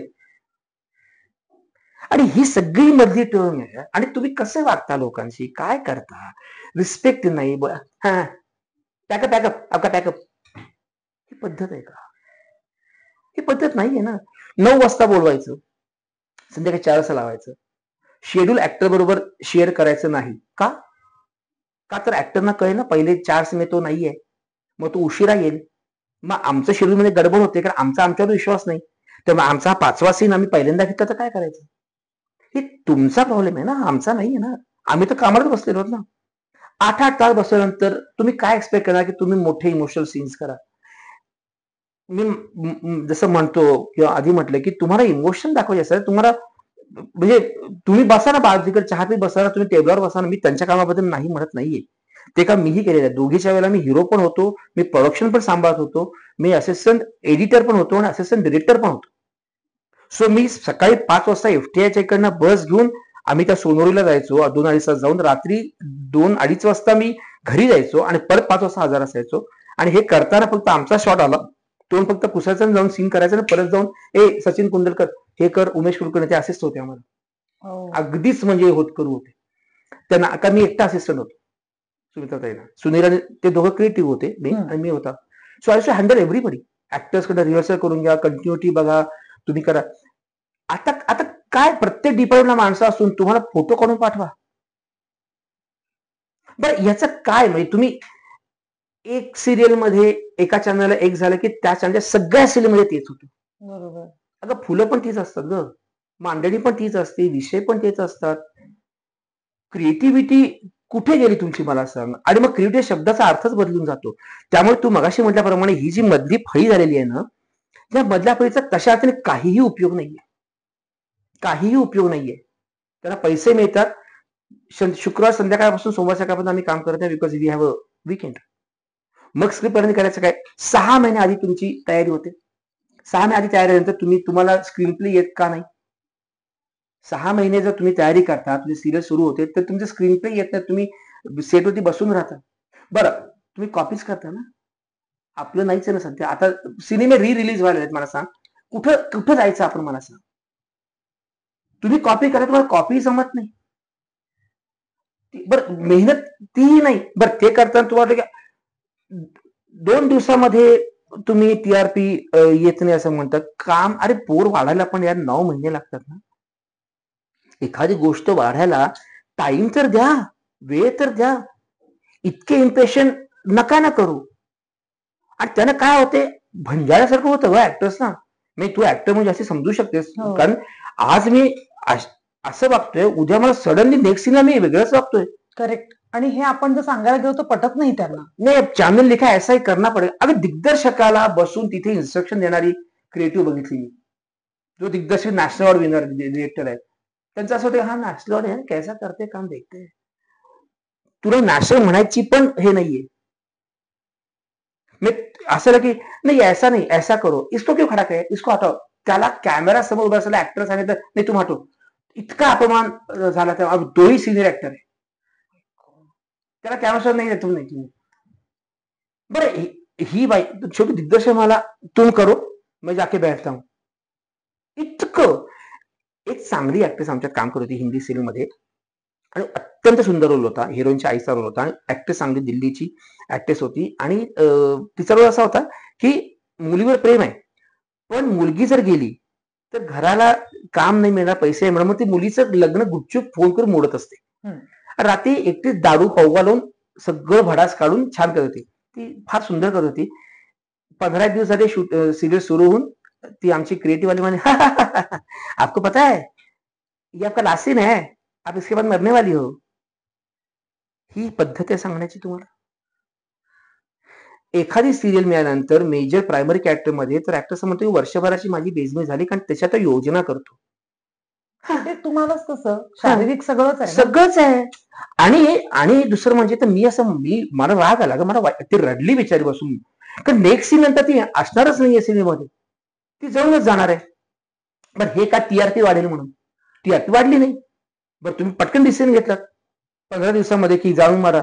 आणि नंतर मी त्याला असं म्हटलं की क्यों क्यों मार रही हो यार, एक तो एक्ट्रेस अच्छी है, अच्छा रोल है, आपको भी मार दू, आपको भी मार देती हूँ फिर. मी तिच्या वयापेक्षा जास्ती माझा अनुभव आहे. ठीक आहे, मी ते बोलत नाही काही, मी सेटवरती व कुठे दाखवत नाही. ही क्रिएटिव्हिटी तुमच्या, तुम्ही क्रिएटिव्ह हेड आहे का क्रिएटिव्ह? हा असा पोर्शन झालेला आहे. तर ह्या सगळ्यांबरोबर मला अकोमोडेट किंवा त्यांच्याशी जुळवून घेणं, मी आपलं कामाशी काम करतो, मग प्रोफेशनल रिलेशनशिप ठेवतो. काय करू मला सांग. प्रोफेशनल रिलेशनशिपचं मला एक वेगळं उदाहरण तुला चांगलं सांगतो मी. जो मगाची आपल्या 3 गोष्टीपैकी आणखी चौथी 3.5वी गोष्ट होती की शाहरुख खानचं मला उदाहरण तुला सांगायचं होतं, जी माधुरीचं सांगितलं तसं प्रोफेशनल साठी म्हणतो मी. म्हणजे माधुरीचं प्रोफेशनल आणि पर्सनल इमोशनल पण तुला सांगितलं, मुलगी पडली. शाहरुख खान मी ऍड करत होतो आणि ती ऍड राजकुमार हिरानी डिरेक्ट करत होते. ओके. तर आम्ही सेटवरती बसलो. प्रोडक्ट होतं? माझं नवरत्न तेल. अच्छा, थंड कूल. थंडा कूल. हा ओके. हा. सो ते होतं. तर आम्ही सेट जाऊन बसतो. त्याला 8 लोक त्रास देतात. तो गाडी चालवत असतो, ऍड बघितली असते, ती गाडी चालवत असतो आणि मग तो शिट्टी मारत असतो, मग ये हे वो हे वो हे. तर वेळेत आला. परत ते सांगतो 9ची शिफ्ट होती, आम्हाला 7चा कॉल टाइम होता, तयार व्हायचं होतं वगैरे. 9 वाजता आला. तो म्हणाला हाय आई एम शाहरुख खान, आपका नाम? अभय कुलकर्णी. अच्छा आपकी लाइन क्या है? अच्छा हार्ड डिस्क में वायरस है, बदलना पड़ेगा. ओके ओके ठीक है. हाय आपका नाम? मैं शाहरुख खान, मैं भार्गवी चेनमुले. अच्छा. प्रत्येकाशी तो पर्सनली भेटून माझं नाव शाहरुख खान, मी शाहरुख खान, तुमचं नाव काय, हे असं सांगत होता. बट त्यात मला कुठे बडेजा मोठेपणा असा वाटला नाही. मला आमच्याकडे शाहरुख खान मला ऍक्टर म्हणून नाही एवढत फार, कारण माझी कारण आहेत काही. पूर्ण दिवस तो माणूस आमच्याबरोबर होता. क्रोमा होता त्या गाडीचा, सिगरेट ओढत होता, पण हातात ऍस्ट्रे घेऊन त्यात टाकत होता. असं टाकलंय चिल्लम चिल्ली अमुक तबूर. शाहरुख खान म्हटलं सेटवरती 200 माणसं बघायला आली होती. शेजारी फेरारी की सवारीचं होतं, त्यामुळे ती लोक पण येऊन भेटून गेली, कारण राजकुमार हिरानी होते. पूर्ण समय तो माणूस गप्पा मारत होता, बोलत होता, छान होता. हे प्रोफेशनलिझम आहे की they make you comfortable, you know. आणि आपल्या आतमध्ये असलेलं, जसं बच्चन साहेब म्हटलं मी, माधुरी असं म्हटलं मी, पण काही लोकांनी मराठीमध्ये जेव्हा मी सुरुवातीला काम केलं तेव्हा असं पकडायचा सीन होता, हात नाही लावायचा, डोंट टच, मला हात नाही लावायचा. एक माझी हिंदी सिरियल होती ज्याच्यामध्ये एक सिनियर ऍक्टर होते, ज्यांना मी खूप हुडूस करून बोलणार असतो मी अगदीच तुसडेपणाने उर्मटपणाने. त्यांनी थिएटरला जाऊन सांगितलं की ये ऐसा क्यों बोल रहे? तो बोला ऐसा रोल है इसका, वो ऐसा रोल ही है उसका, माजोडा माणसाचा. नहीं बोलेगा ऐसे, मैं सीनियर हूं, नाही बोलेगा. ऍक्टर असं म्हणाला. ऍक्टर असं म्हणाले, माझा रोल कट झाला. आणि तो रोल खूप महत्वाचा होता, कारण ती अल्पविराम नावाची सिरियल होती, पल्लवी जोशीवाली, अरुणा शानबागवाली, ज्याच्यामध्ये रेप झालेला असतो. आणि पहिले वॉर्ड बॉय मोहन गोखले होते, की जे अचानक त्यांचा मृत्यू होतो का हत्या होते. आणि दुसरा वॉर्ड बॉय जो येतो तो फार हलकट असतो, ज्याच्यावरती संशय जाऊ शकतो, असं तो मी होतो. नाही. सो मला हेच कळत नाही की चॅनल काय एवढं क्रिएटिव्ह करता तुम्ही. कॉपीज तर करता, बरं एवढं पण तुम्ही भीती दाखवता टीआरपीची. टीआरपी मला सांग भार्गवी, तू इतकी वर्ष काम करतेस, तू एक सिरियल करत होतीस, त्या सिरियलचा टीआरपी मध्ये जास्ती, नंतर एकदम कमी असा होऊ शकत होता. कमी झाला तेव्हा कोणी वेगळी आली होती का काम करायला? भार्गवीच होती ना. टीआरपी हा कंटेंट वरती असतो. मी परत सांगतोय, तुमचा कंटेंट काय. मला समोरच्या वहिनी म्हणतात, म्हणजे माझी जी सिरियल 13 वर्षापूर्वी पुनरागमनाची सिरियल होती, काय तुम्ही करताय मध्येच, तुम्ही साधू काय बनता, तुम्हाला आता अंतर्ज्ञान काय होतं, मध्येच असं काय होतं, हे काय आम्हाला नाही बघावं असं वाटत. टीआरपी ऍक्टरवरती नसते आम्हाला. मी ऍक्टर्सना पूर्वी ती एक ईपी होती, ती येऊन सांगायची टीआरपी खूप गेला बरं का. मी एक दिवशी म्हटलं की टीआरपी गेल्या गेल्या काय सांगतेस आम्हाला, तू काय टीआरपी सांगतेस मला. टीआरपी हे आमच्यावरती आहे, तुम्ही काय लिहिता, आम्ही फक्त आम्ही तर हमाल, आम्ही डिलिव्हर. लोकांना नाही पटत, आणि लोक शहाणी झाली का ग. ब्लाऊज वरती बँडेज बांधलेल्यानंतर किती कॉमेंट्सला बघितलं ना तू. पण ही क्रिएटिव्हिटी आहे का मला, एवढी बेसिक आहे की नाही मला सांग. माझ्या बाईला पण बेसिक काही गोष्टी करतात. मग अशा सगळ्या बॅकग्राऊंड मध्ये आल्यानंतर यांच्याशी अकोमोडेट करून घेणं, मग ठीक आहे काम बरं आहे बढिया, काय हा सीन करायचा का. पण असं खूपदा ठरवतो, पण ते होत नाही, कारण शेवटी इमो तुम्हाला करायचं असतं ना. आणि मग आम्ही असं विचारलं की हे ऐसा क्यों कर रहा है, अब अज्यूम कर लो ना, अज्यूम कर लो आपको पता है आज हा हिरो हिच्याशी लग्न करतो, लग्न केल्यानंतर ह्याला ती आवडायला लागते, आणि ती आवडायला लागते, मग हिला म्हणतो आपण डिवोर्स घेऊया, मग तिच्याशी लग्न करतो, आणि मग असं म्हणतो की नाही हिच्याशी माझी मैत्री होती, I feel guilty, I left her alone, आणि मग गिल्ट ती म्हणते मला सोड, हा इकडे येतो परत. बरं ही प्रेग्नंट होते, ती पण प्रेग्नंट होते, कशी मला माहिती नाही, ती प्रेग्नंट होते, दोघांची मुलं एक. बरं हिचा 3 महिन्याचं असतं, तिचं न्यूज कळते, बरं हे 3 महिन्याचं आणि आज न्यूज कळली, याच्यामध्ये दोघे एकत्र डिलिव्हर होतात, एकीचं मूल मरतं, दुसरीला दिलं जातं. बरं ते मूल पाण्यात पडतं, मरतं, 5 दिवसामध्ये ही पहिली परत प्रेग्नंट होते, कशी होते. यार आम्ही रिॲक्ट काय करायचं घरवाले म्हणून. म्हणजे मुहूर्त असा लागला ना, ह्याच्या मुळे असा लागला ना, पोरगं मेलंय, सगळं झालंय, हिला माहिती की माझं पोर मेलंय, आणि ह्याच्यामध्ये त्यांनी करून ती लगेच एका झालं, आणि तिचा ऍक्सिडेंट झाला, आणि डॉक्टर म्हणतात आपके बच्चे को कुछ नहीं हुआ, ढॅन ढॅन ढॅन ढॅन ढॅन ढॅन ढॅन ढॅन. नॉनसेन्स. आणि ते मी आले तर तेव्हा ते पार्टीत दारू बिरू मिळवत होते, ते नेहमी चालू असतं. ते खसखस खाऊन, खसखस नाही, दालची खसखस. किती लॉजिकल. मग तुम्ही वाकड समजताय का ऍक्टर्सना, खरंच मला सांग. दशरथा घे पायस, ते पायस हातात येईपर्यंत 4 पोरं जन्माला सूर्य उगवला पण नाही आणि कर्ण जन्माला आला, काय करायचं मला सांग. ही क्रिएटिव्हिटी. आणि तुम्हाला असं वाटतं की हेच टेलिव्हिजन आहे, टेलिव्हिजन ऍक्टर्सना मारते. मी सांगतो I am sorry, me television मध्ये काम करतो, मी टेलिव्हिजन, मला पैसे मिळतात म्हणून मी माझी एक लाईफस्टाईल जी असते ती मेंटेन करतो. पण ऍक्टर्सना जर असं वाटत असेल की मी टेलिव्हिजन करून ऍक्टर झाले किंवा ऍक्ट्रेस झाली, तर ते मारतं तुम्हाला अत्यंत लिमिटेड करतं. म्हणजे मी बघितले, किटू गिडवाणी माझी खूप चांगली माहिती आहे, आणि किटू मी खूप चांगले फिल्म्स केलेले आहेत. टेलिफोन नावाची माझी एक फिल्म खूप चांगली होती, जी FTA मध्ये बँड फिल्म आहे. माझ्या काही बोल्ड फिल्म मधली ती एक फिल्म आहे, ही एक बोल्ड फिल्म आहे एकट्या भिंती नावाची. पण किट्टू जेव्हा टेलिव्हिजन करायला नाही असते, ती आधी रुक्मती की हवेली वगैरे सगळ्यामध्ये होते, आणि आधीचं टेलिव्हिजन खूप चांगलं होतं.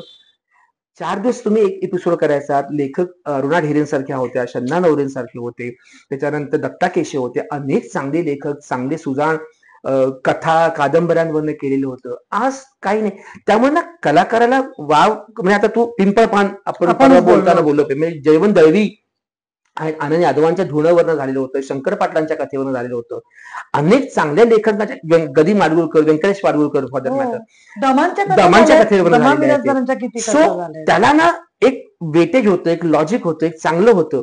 त्यामुळे ऍक्टर टेलिव्हिजन मध्ये जरी काम केलं ना, ते तो प्रगल्भ व्हायचा ऍक्टर. तर तेच एक माध्यम होतं. नाटक तर आहेच आहे, पण तेच एक माध्यम होतं. आज तुम्ही त्याला इतकं सवंग करून ठेवलेलं आहेत ना, त्याला तुम्ही ऍक्टर काय करणार मला सांग. त्यामुळे त्याला आणि दुर्दैवाने ती सवय लागते. वर्षानुवर्ष टेलिव्हिजन केलं ना की सवय लागते, आणि मग तुम्हाला ते सुपरफिशियल अभिनय काही सवय लागते. तुम्ही डेप्थ पर्यंत जाऊ शकत नाही, कारण डेप्थ तुम्हाला दिलेलीच नाही, तुम्हाला खोलीच माहिती नाही काय ती. त्यामुळे टेलिव्हिजन गाळात किंवा खोलात जातोय, पण जी खोली अपेक्षित आहे वेगळ्या अर्थाची, ती खोली येतच नाही का. हा प्रॉब्लेम आहे, म्हणून त्रास होतो. पण आता हे बघ, काय करू शकतो. पण तुझं हे वाक्य मला आवडलं की तुम्ही टेलिव्हिजन करा, पण मग तुम्ही स्वतःला ऍक्टर म्हणू नका, कारण तुम्ही आता हे बघ, ह्याच्यावरती तुझं कॉन्ट्रोवर्सी होऊ शकते, कारण ऍक्टर असं कसं म्हणायला हवंय की ऍक्टर नाही, कसं ऍक्टर्स असतात. ऍक्टिंगची संकल्पना आपण जर म्हटलं ना की एक ऍक्टर काय करतो, ज्याला आपण आता अनेक मोठे मोठे ऍक्टर्स आहेत, मला असं वाटतं की ऍक्टिंग मध्ये तुमची डेप्थ निघून जाते. हम्म. तुम्ही वरवरचे ऍक्टर राहता, तुम्ही ऍक्टर असता, त्याला माझं म्हणणं नाहीये, पण स्वतःला मी आता ऍक्टर झालो आहे, ऍक्टर झालो हे अजून अनेक लोक म्हणू शकत नाहीत. नसीर भाई म्हणत असं की मी ऍक्टर झालोय, कारण acting is a process, it's a living process. खरंय. सो इट्स काय होतं, टेलिव्हिजननी LIVI ऐवजी ना LAVI होतं, म्हणजे टू लिव्ह ऍक्टिंग होतं. तुम्हाला ऍक्टिंग कसं करायचं नाही हेच तुम्ही शिकता आणि तेच तुम्हाला ऍक्टिंग वाटतं. कॉम्प्लिकेटेड बोललो मी, म्हणजे थोडंसं. ऍक्टिंग कसं करायचं हम्म. हे तुम्हाला टेलिव्हिजन मध्ये करता येत नाही. जी डेप्थ लागते, ती वेळ लागते, ते लॉजिक लागतं. त्यामुळे ऍक्टिंग कसं करायचं हे तुम्हाला सोडावं लागतं आणि कसं करायचं नाही हे अडॅप्ट करायला लागतं. आणि लोकांना असं वाटतं की हेच माझं ऍक्टिंग आहे. सो जे डेप्थ असतं, जे लॉजिक असतं, त्यामुळे बघ ना टेलिव्हिजनचे किती ऍक्टर्स तुला सिनेमामध्ये आलेले दिसतात मला सांग. ज्याला आपण सिरियस सिनेमा म्हणू, ज्याला आपण डेप्थ वाले सिनेमा म्हणू, ज्याला आपण कंटेंट वाले सिनेमे असं म्हणू, तर ते फार कमी आहेत ना.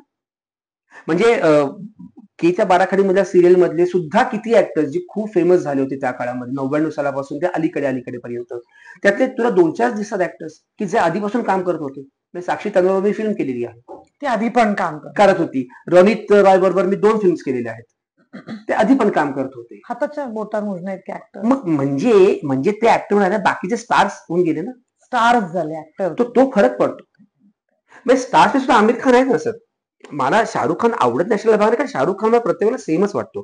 काही अपवाद वगळता, म्हणजे स्वदेश असेल किंवा चक दे असेल किंवा 2-4 वगळता त्याची स्टाईल आहे ही. फॉर देवानंद साहेब त्यांची स्टाईल आहे. Everybody has their own style and ते कॅरीड अवे व्हेरी वेल थ्रू आउट. मला असं वाटतं की आपल्याकडे काय झालं माहितीये ना, ऍक्टर हा त्याच्यामध्ये कॅरेक्टरला घेतो. ऑन द कॉन्ट्री तुम्ही त्याच्या स्किन मध्ये गेलं पाहिजे कॅरेक्टरच्या, तर तुम्ही कॅरेक्टर बरोबर राहाल. नाहीतर मी काय करतो, मी अडॅप्ट करतो ना कॅरेक्टर. आणि लोक सुद्धा तुझ्यासाठी म्हणून लिहितात ना. आता भार्गवी कशी आहे, तर भार्गवीसाठी म्हणजे एक दुश्मन नावाचा सिनेमा आला होता काजोलचा. हा नवीन वाला ना. हा म्हणजे संजय दत्त वाला. हा म्हणजे आमचा राणा त्याच्यामध्ये होता. तो आता राणा खूप फेमस झाला त्याच्यामध्ये. तो कोणतरी पोस्टमन असतो तो, पांडे का काहीतरी.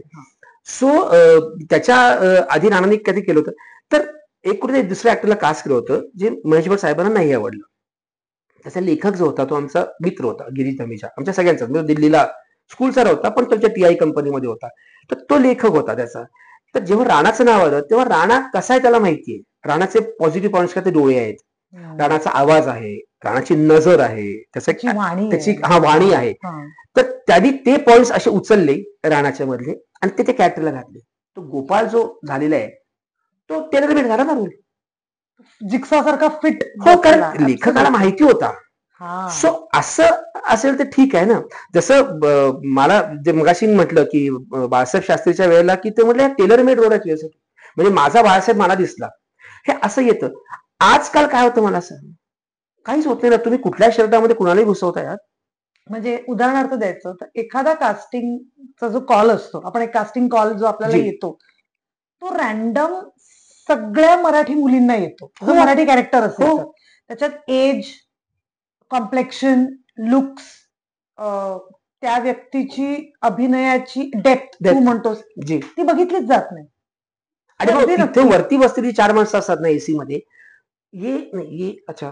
आणि आजकाल तर फॉलो ना, मग तुमचं सिलेक्शन काही लोकांना सलगच बघतो मी. एक सिरीज संपली की दुसरी संपली, तिसरी चौथी सलग बघतो. आणि मग असं होतं की नाही आम्ही रिपीट नाही करत. मग हे काय आहे, मग खरं हे काय आहे. बरं तसं माझ्या बाबतीत घडलंच नाहीये. बरं लोकांना म्हणतं की चॅनलचा मला फोन, चॅनलला माझा खूप आवडला, असं मी कानावर ऐकतो. मला कुठल्याही चॅनलचा मला आतापर्यंत फोन आला नाही. मला कुठल्याही चॅनलमधनं कुठल्याही इव्हेंटला बोलव गेलं नाहीये. ऑन द कॉन्ट्री मी महाराष्ट्र सरकारचं चित्रपट महोत्सवाचं अँकरिंग केलेलं आहे, साहित्याचं अँकरिंग केलेलं आहे, महाराष्ट्र गौरव 1 मेला असतो त्याचं अँकरिंग केलेलं आहे, सगळं केलेलं आहे. पण मला कुठलंही साधं निमंत्रण मला येत नाही. तुझ्या करिअरच्या सुरुवातीला जर अशी माणसं तुला मिळाली तर तुझं कसं असेल मला सांग, वैचारिक जीवन किंवा जीवन. आणि त्यानंतर कट्टू तुम्ही हे अशा पद्धतीचं काम करता. मी कामाला नाही म्हणून असं बरेच असं म्हणतात की रोल लहान नसतो, ऍक्टर हा मोठा असतो. नाही, मला माझ्या आयुष्यामध्ये ना एक दोन सीन्स आले होते. आता हा लज्जा मधला रोल जो आहे तो महत्वाचा होता म्हणून राहिला. संजीव मधला रोल निम्मा कटून गेला. कमिनी मधला रोल तर पूर्णच कट झाला. मुद्दा असा आहे की तुमचा रोल हा राहतो कथेला इम्पॉर्टंट आहे का. त्या काळात मी केले, एक एक सीनचे रोल केले, कारण गरज होती. कास्टिंग डेट पण नवीन होते, सगळे जे आत्ताचे प्रतितेश मोठे आहेत ते नवीन होते त्यावेळेला, केले मी. पण नंतर त्यांनी मला अपडेट नाही ना केलं. आजही त्यांचा डाटा जो सगळीकडे फिरतो तो अभय कुलकर्णी 1 सीन 2 सीन एक दिन का रोल, आणि मी I have cross that. Definitely मी त्यावेळेला क्रॉस केलं होतं.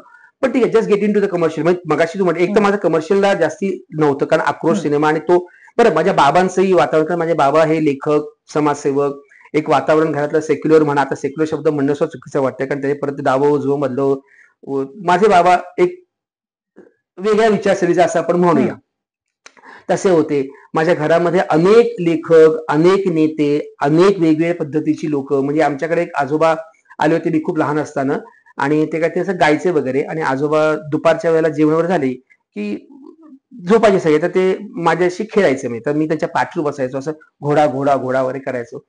आणि नंतर मला कळलं की ते आजोबा म्हणजे कुमार गंधर्व होते. सो अशा माणसांना मग ऍट द सेम टाइम मी हमीद दलवाई, मुस्लिम सत्यशोधक समाज, त्याचे हमीद दलवाईंना बघितलेले आहेत. शरद पवार हे माझ्या बाबांचे विद्यार्थी होते, त्यामुळे ते येऊन गेलेले आहेत. शरद जोशींची चळवळ माझ्या बाबांनी अनेक वर्ष केली, शेतकरी संघटनेची. 80 सालापासून ते पुढेपर्यंत केली.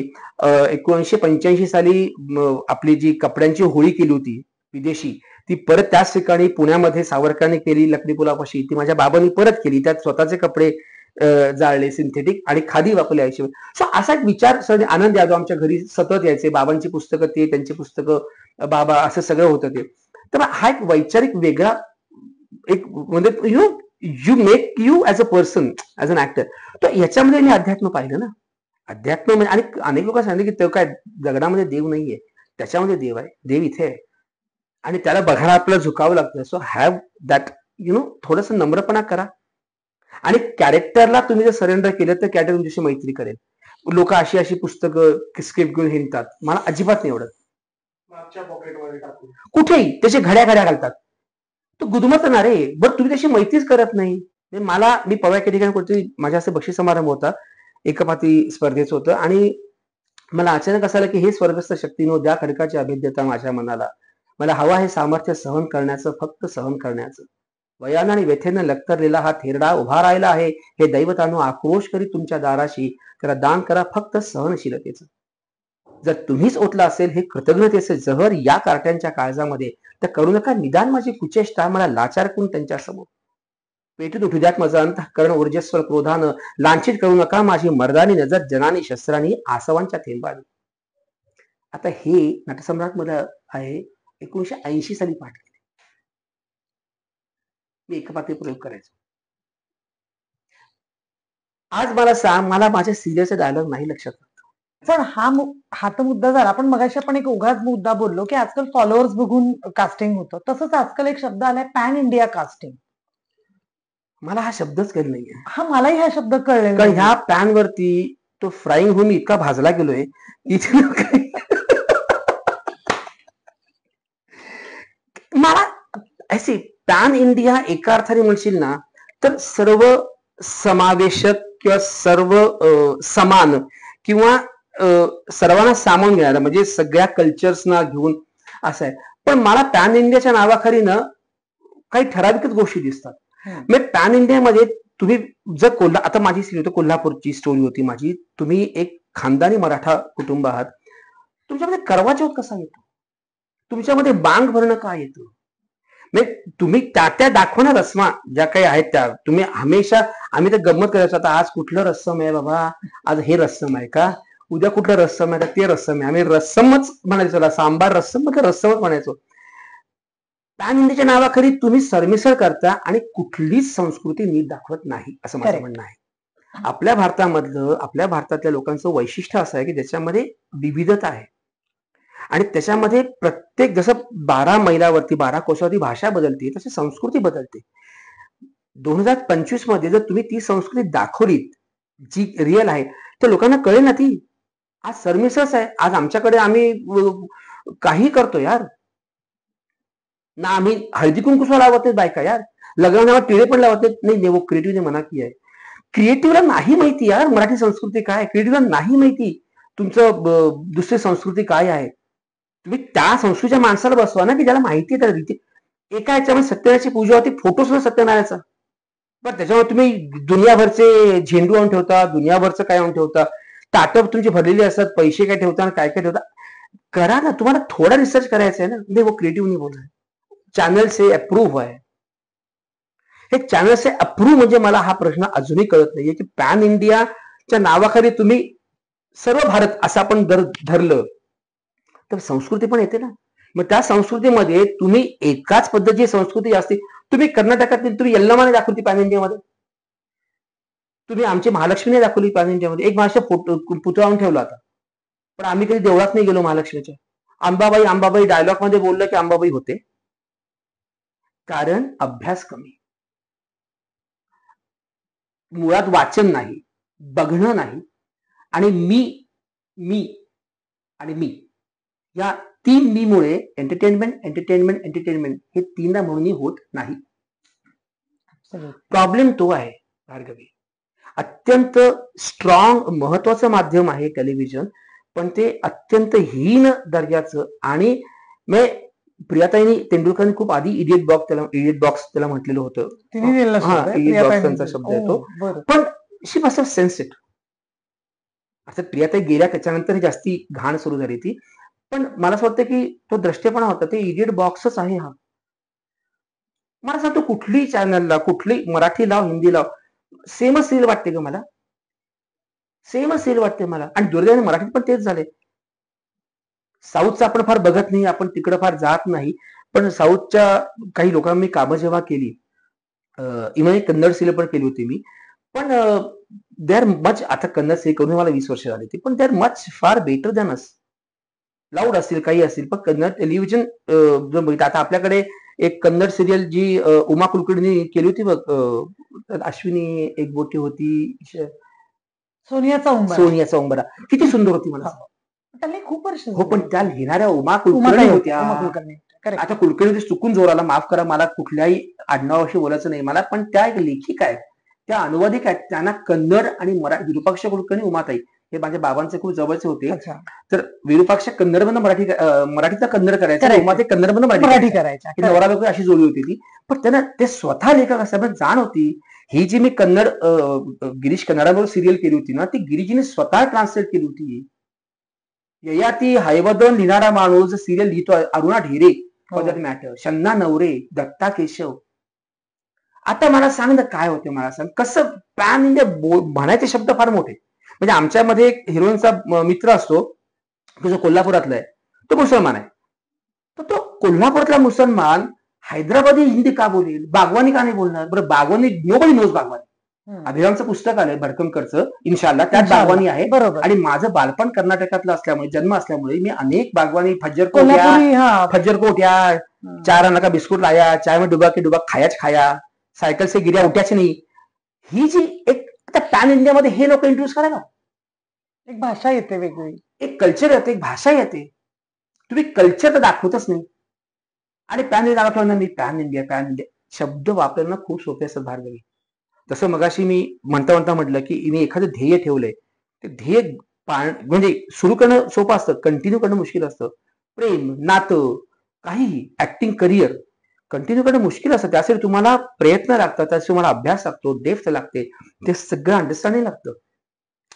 ते जर नसेल तर शब्द वापरायला काय, तुमने वो स्टैनिस्लॉवस्की सिस्टम किया क्या? नहीं, मैंने ना इसमें ब्रेक किया है. नहीं, मैं तो इसे इब्सेन का इस्तेमाल कर रहा हूँ. अरे नहीं, वो गोटोवस्की बहुत अच्छे है. आता ब्रेकने काय केलं, गोटोवस्कीने काय केलं, इब्सेनने काय केलं, स्टॅनिस्लॉवस्कीने काय केलं, भरतने काय केलं, माहितीये का तुला? वरवरचं माहिती असेल, डेप्थ माहितीये का? फरक काय आहे? ते होतच नाही ना ग. फक्त आपण व्याख्या वापरतो. आपण इन्फ्लुएन्सर्स नावाचा शब्द आहे ना, मला त्याचा हसायला येतं. इन्फ्लुएन्सर म्हणजे जो इन्फ्लुएन्स करतो. आमच्याचे इन्फ्लुएन्सर कोण होते? अमिताभ बच्चन असतील, नसीरभाई असतील, ओमपुरी असतील, दिग्दर्शक असतील, हे आमच्या त्यांच्या इन्फ्लुएन्ससाठी येऊन आम्ही आता झालेलो आहोत.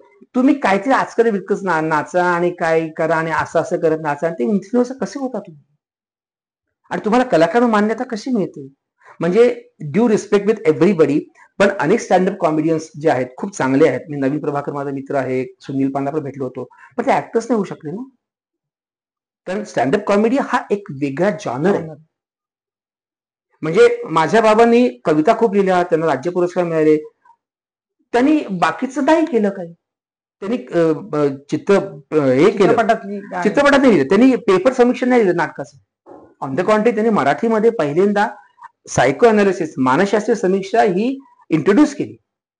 त्यांच्या पुस्तकातलं पहिलं जे आर्टिकल त्यांनी लिहिलं होतं ते आहे मनोहरीवरचं होतं, जे फ्रॉइडच्या सायको अनालिसिसने केलेलं होतं, which is very controversial then. मग होतं शांतता कोट चालू आहे. त्यामुळे तसं व्हायला हवं ना, तसं होतच नाहीये काही. इन्फ्लुएन्सर हे असतात जे तुमच्या आयुष्याला अर्थ देतात.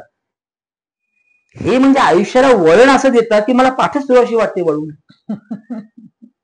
म्हणजे पुलं म्हणायचे ना, यांच्या घराचं वळण इतकं सरळ आहे. आता वळण सरळ कसं असतं त्याचा प्रकार आहे. म्हणजे वेगळ्या अर्थाने घेतलं तर त्यामुळे तुम्ही टर्म्स आणि तुम्ही माध्यम, समाज माध्यम कशासाठी म्हणतात, समाज म्हणतात, सोशल मीडिया म्हणतात.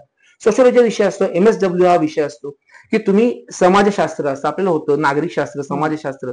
तुम्ही सोशल मीडियाच्या नावाखाली तुम्ही आचकट विचकटपणा, म्हणजे अश्लीलता आणि बेसिकली समाजामध्ये माणसाला तेढ होईल अशी तुम्ही करता. एखादी गोष्ट घडलीच नाही, तुम्ही त्याचं काहीतरी वेगळं करून दाखवता. पण आपला ऑडियन्स पण इतका डेंजर आहे, तोही मान्य करतो आणि भांडाभांडी करायला सुरुवात करतो. सो व्हॉट इज दिस? म्हणजे कुल्लटकरांनी, चिंतामणराव कुल्लटकरांनी म्हटलं होतं, किर्लोस्करांनी म्हटलं होतं 1895-96 साली की मी शाकुंतला वगैरे त्यांनी केलं होतं. ते असं म्हणाले होते की मी केशराचं शेत लावलंय, पण दुर्दैव बघा गाढवं चरतील याच्यामध्ये. काय आहे मला सांग सिच्युएशन? तेव्हा म्हणाले ते आजपासून 200 वर्ष होतील, आता 200 का 150 पावणे 200 वर्ष झाली. एखादी निर्मिती होते, ती निर्मिती ही क्रिएटिव्हिटीसाठी होते किंवा चांगल्या कामासाठी. अणूची निर्मिती काहीतरी उद्देशाने होते. तुम्ही डिझास्टर करता. म्हणजे ही जी अवॉर्ड्स आहेत ना, जे रमाकांत कुलकर्णी, त्याच्यानंतर शशी देशपांडे किंवा गिरीश सर किंवा ही जी आहे ना, ही अवॉर्ड्स मला जगवतायत, मला काम नाही दिलं तरी सुद्धा. कारण कुठेतरी असं आहे ना की कुठेतरी नटसम्राटमध्ये आहे ना की म्हातारपणात अहंकाराची घंटा गिणगिणते सांगते तूही कुठेतरी आहेस. तो जो म्हणतो ना की म्हातारपणात थोडासा अहंकार हवा माणसाजवळ, त्यानं भोवतालची पोकळी भरून काढता येते. तर ते जे आहे ना, भोवतालची पोकळी असं का तुम्हाला कामच तुम्हाला अप्रिशिएट करत नाही. तुम्हाला, मला सिरियस सांगतो मी भार्गवी, मला गेल्या अनेक वर्षामध्ये करोनाच्या आधी मला एका सिरियलसाठी आलं होतं, मराठी सिरियलसाठी, आणि त्यातून मला रिजेक्ट केलं गेलं, जो रोल मी ऑलरेडी केलेला होता. मला कोणी विचारत पण नाही का, हा तू फार महाग आहेस. महाग म्हणजे काय? महागची व्याख्या काय आहे? अशी काही मी नावं आता घेते, ज्यांना तर तू आता भेटलास तर त्यांच्याशी काय शेअर करशील? जे तुझ्या बोलण्यातलं ओघातनं नाव आलंय, गिरीश कर्नाड. गिरीशजींना मी आता 25 मध्ये जर भेटलो तर नाही, मी त्यांना हे सांगेन की गिरीश सर, त्यांनी ज्या पद्धतीचं लेखन चित्रपटाचं असू दे, नाटकाचं असू दे, ज्या पद्धतीचं दिग्दर्शन चित्रपटाचं असू दे, नाटकाचं केलं नाहीये. पण म्हणजे मला असं की मिस यू, कारण आम्हाला तुम्ही सवय लावलीत. म्हणजे एकाला मी असं म्हणतो की बाबा तुम्ही आम्हाला सवय लावली चांगलं काम करायची, तर तुम्ही काहीतरी असं करा की जेणेकरून ते ह्या लोकांमध्ये जाईल आणि ते चांगलं काम करतील. कारण भारताचं नाव हे फक्त औद्योगिक दृष्ट्या किंवा टेक्निकल दृष्ट्याच महत्वाचं नाहीये, ते कलात्मक दृष्ट्या सुद्धा महत्वाचं आहे. ते पुढे नेण्यामध्ये यांचा वाटा खूप आहे. करेक्ट. आणि आम्ही तुमचे पाईक आहोत, तुमच्या पालखीचे आम्ही भोई आहोत, तर आम्हाला निदान तेवढं बळ तरी द्या. मी पाठीवरती हात ठेवून फक्त लढ म्हणा, एवढं करा. आणि काय मी त्यांना अप्रिशिएटच करेन की त्यांनी माझ्यावर विश्वास ठेवून मला काम दिलं आणि खूप आयुष्यभराचा ठेवा त्यांनी मला दिला. सो ते त्यांना नक्कीच सांगेन. मी त्यांना असं म्हणेन की गिरीश सर, मात्र आता जे चाललंय त्यावर तुम्ही दुःखी होऊ नका. मी दुसरं काय बोलणार त्यांच्याविषयी. आपण पॉझिटिव्ह होऊ. हा, आपण पॉझिटिव्ह होऊ. येस. आता जे पुढची एक जे मी नाव घेणार आहे, त्या नावाबद्दल मला तुझ्या घरात आल्यानंतर जाणीव झाली, म्हणून गणपती बाप्पा भेटले तर काय सांगशील? अरे देवा, गणपती बाप्पा भेटले तर मी सांगेन की गणपती बाप्पा, तुम्ही या सगळ्या लोकांना असं सांगा की माझं तोंड हत्तीचं आहे, मला दुर्वा लागतात, मला लाल रंगाची फुलं लागतात, मला खायला मोदक लागतात, तेव्हा आपल्या समाजामध्ये, जगामध्ये मनुष्य, प्राणी आणि निसर्ग याचा समतोल ठेवणं गरजेचं आहे. म्हणजे मला दुर्वा नावाचं गवत लागतं, की जे गवत खूप गरजेचं आहे तुम्हाला जमिनीचा कस धरून ठेवायला. तुम्हाला ह्या पद्धतीचं फूल लागतं जास्वंदाचं, ज्याच्यामुळे तुम्हाला त्याच्यात औषधी गुण पण आहेत आणि ते दिसायला सुंदर असेल, तुम्हाला केस म्हणा किंवा त्याच्या पानात सुद्धा गुण आहे, ते आहे. उदरभरण नव्हे, मला मोदक लागतात, त्यामुळे तुम्ही तांदळाचं पीक करा. मला त्याच्यामध्ये सारण लागतं नारळाचं, त्यामुळे तुम्ही नारळ झाडं लावा. म्हणजे हा निसर्ग आला. आणि माझं हत्तीचं तोंड आहे, त्यामुळे मनुष्य आणि जनावर, आता जनावर शब्द आपण वेगळ्या पद्धतीने वापरतोय, जानवर हो गया का नाही, कारण प्राणी हाच आपल्या कॅरेक्टरिस्टिक प्रमाणे वागत असतो. माणूस बदलत असतो. वाघ आपण म्हणतो ना शेर क्या घास खाएगा क्या, पण नाहीच खाणार घास तो मेला तरी. आणि बकरी जाऊन नॉनव्हेज खाणार नाही. त्यामुळे हे बरं बाकीचे सोडून दे, पण जास्वंदाला जास्वंदच येतं. फुलाला ज्या फुलाचं झाड आहे त्या फुलाला तेच फुल येतं. कमळ चिखलातच फुलतं, पण कमळ गटारीत नाही फुलत. तो सांगायचा मुद्दा, हे जे देव आणि त्यांचे जे असलेले सोपस्कार आपण करतो ना, त्यांना लागणारं साहित्य, त्यांना लागणार हे मनुष्य, प्राणी आणि निसर्ग यांचं प्रचंड कॉम्बिनेशन आणि त्याचा बॅलन्स राखणं गरजेचं आहे. तुम्ही नाही ना बॅलन्स राखत असाल, मी बॅलन्स नर्मदा आंदोलनाच्या वेळेला मी फिल्म केली, त्याच्यामध्ये कम्प्लीट तुम्ही 10 वेळा झाडं कापल्यानंतर जमिनीची धस होणारच आणि मग गावं पाण्याखाली जाणार आणि माणसं मरणारच. प्रगतीच्या नावाखाली तुम्ही काय करता आहात? आता ह्याच्यामध्ये कुठलं गव्हर्नमेंट, कुठलाचा दोष, काय दोष, हा मुद्दा आलाही आहे, पण सगळ्यामध्ये दोष हा निसर्गाचा होता आणि निसर्ग एक फटका मारतो. म्हणजे देवाचा कोप होतो जर ह्यांना आपण मान्य नाही केलं. मला सांग, देवाचा कोप म्हणजे काय होतो?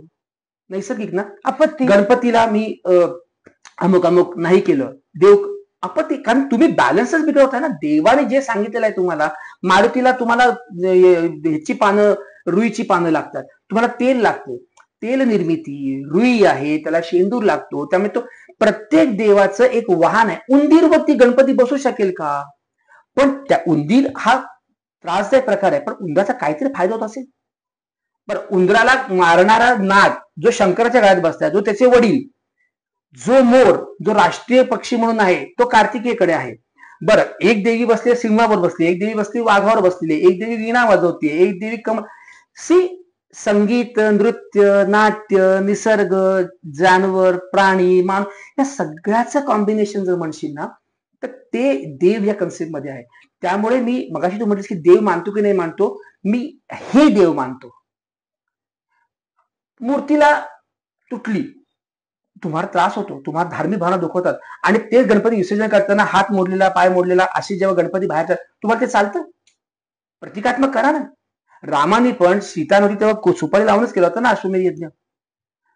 आपल्याकडे पुराणातली सुद्धा, मी फारच बोलतोय देव या कन्सेप्ट, आय एम सॉरी, तुझं स्टेटमेंट फारच वाढेल, पण माझं असं म्हणणं आहे की काही गोष्टींना सांगितलेल्या ना विचार करून सांगितल्या. ते लिहिणारे जे होते ना खूप शहाणे होते. पण तू त्याला काय सांगणार आहेस देवाला?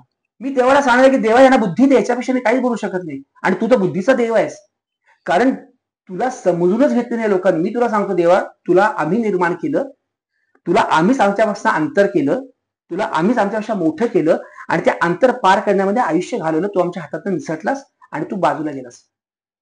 आणि हे विसरतायत की तुला निर्माण केलं तेव्हा असं निर्माण नाही केलं, तो इथनं निर्माण झाला ना.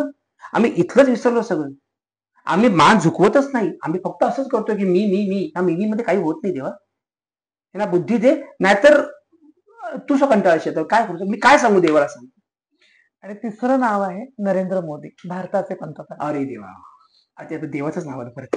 देवाचं नाव म्हणजे हे बघा, नरेंद्र मोदी, हे मी जर बोलणं अवघड आहे, कारण मला राजकारण आणि याचा मी फार फॉलोअर नाही आहे या विषयाचा. पण मला असं वाटतं की गेल्या काही वर्षामध्ये काही गोष्टींना चांगल्या पद्धतीचं वेटेज आलेलं आहे, पण काही गोष्टी मला असं वाटतं की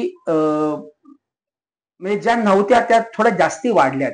म्हणजे 14 ते 19 पर्यंतचा काळ जरासा नॉर्मल होता, पण 19 नंतर जेव्हा असं वाटलं की आता हे राहणार आहे, तेव्हा अनेक वृत्ती ह्या उफाळून वरती आल्या की ज्या चांगल्या किंवा वाईट हे सांगण्याचा अधिकार माझा नाहीये, पण त्या जाणवल्या नक्की की काही विचारधारा ज्या होत्या त्या विचारधारा ज्या सुप्त अवस्थेमध्ये होत्या, पण त्या हळूहळू येत होत्या आणि ते नव्हत्या अशातला भाग नाही. जे आत्ताचं होतं ते पूर्वी पण होतं, पण आता काय झालंय त्याला म्हणजे चांगल्या अर्थाने केलं तर मान्य आहे मला, पण प्रत्येक गोष्टीचं भांडवल करून, प्रत्येक शब्दाचा अर्थ करून, प्रत्येक वाक्याचा, मी उद्या जर 12 बलुतेदारांपैकी एखाद्या बलुतेदाराचं नाव घेतलं तर ते जातीवाचक होतं, ॲट्रॉसिटीचा खटला लागतो. मग तुम्हाला हे वाक्य बदला, ते वाक्य बदला. धर्म, बरं धर्म हा खऱ्यातून धर्म नाही, धर्म is a way of life. तुमची जगण्याची पद्धत हा धर्म आहे. धर्म तुम्ही रिलिजन म्हणून ज्या अर्थाने किंवा सनातन आपण म्हणतो ते, आता सनातन हा शब्द सुद्धा त्याला अनेक पिढीचा असेल ना, त्याला एक वेगळा अर्थ आहे. तुम्ही अर्थ बदलताय त्याचे. आणि धर्माच्या नावाखाली असं म्हणतो धर्म, मला सांग 4 लोक जमली, त्याला बांधून ठेवायला काय दोरी बांधतो का? नाही बांधत ना. समासूत्र असतात, त्याच्यामध्ये रूल्स रेग्युलेशन असतात. तसा एक धर्म झाला. बरं तो धर्म, त्यातले रूल्स अँड रेग्युलेशन हे त्या त्या प्रांतानुसार, त्या प्रांतामधल्या वातावरणानुसार, हवामानानुसार ठरलेलं असतं. तिथं काय पिकतं काय नाही. मग तुझ्याकडे काय पिकतं, ते माझ्या देवाला हे अन्न लागतं. बरोबर आहे. आता माझ्याकडे जर एखादं अन्न पिकत नसेल किंवा एखादं होत नसेल, तर मी माझ्या देवाला ते प्रसाद म्हणून किंवा देऊ शकत वाहणार नाही. नाही. बरोबर. मी खजूर नाही देऊ शकत ना.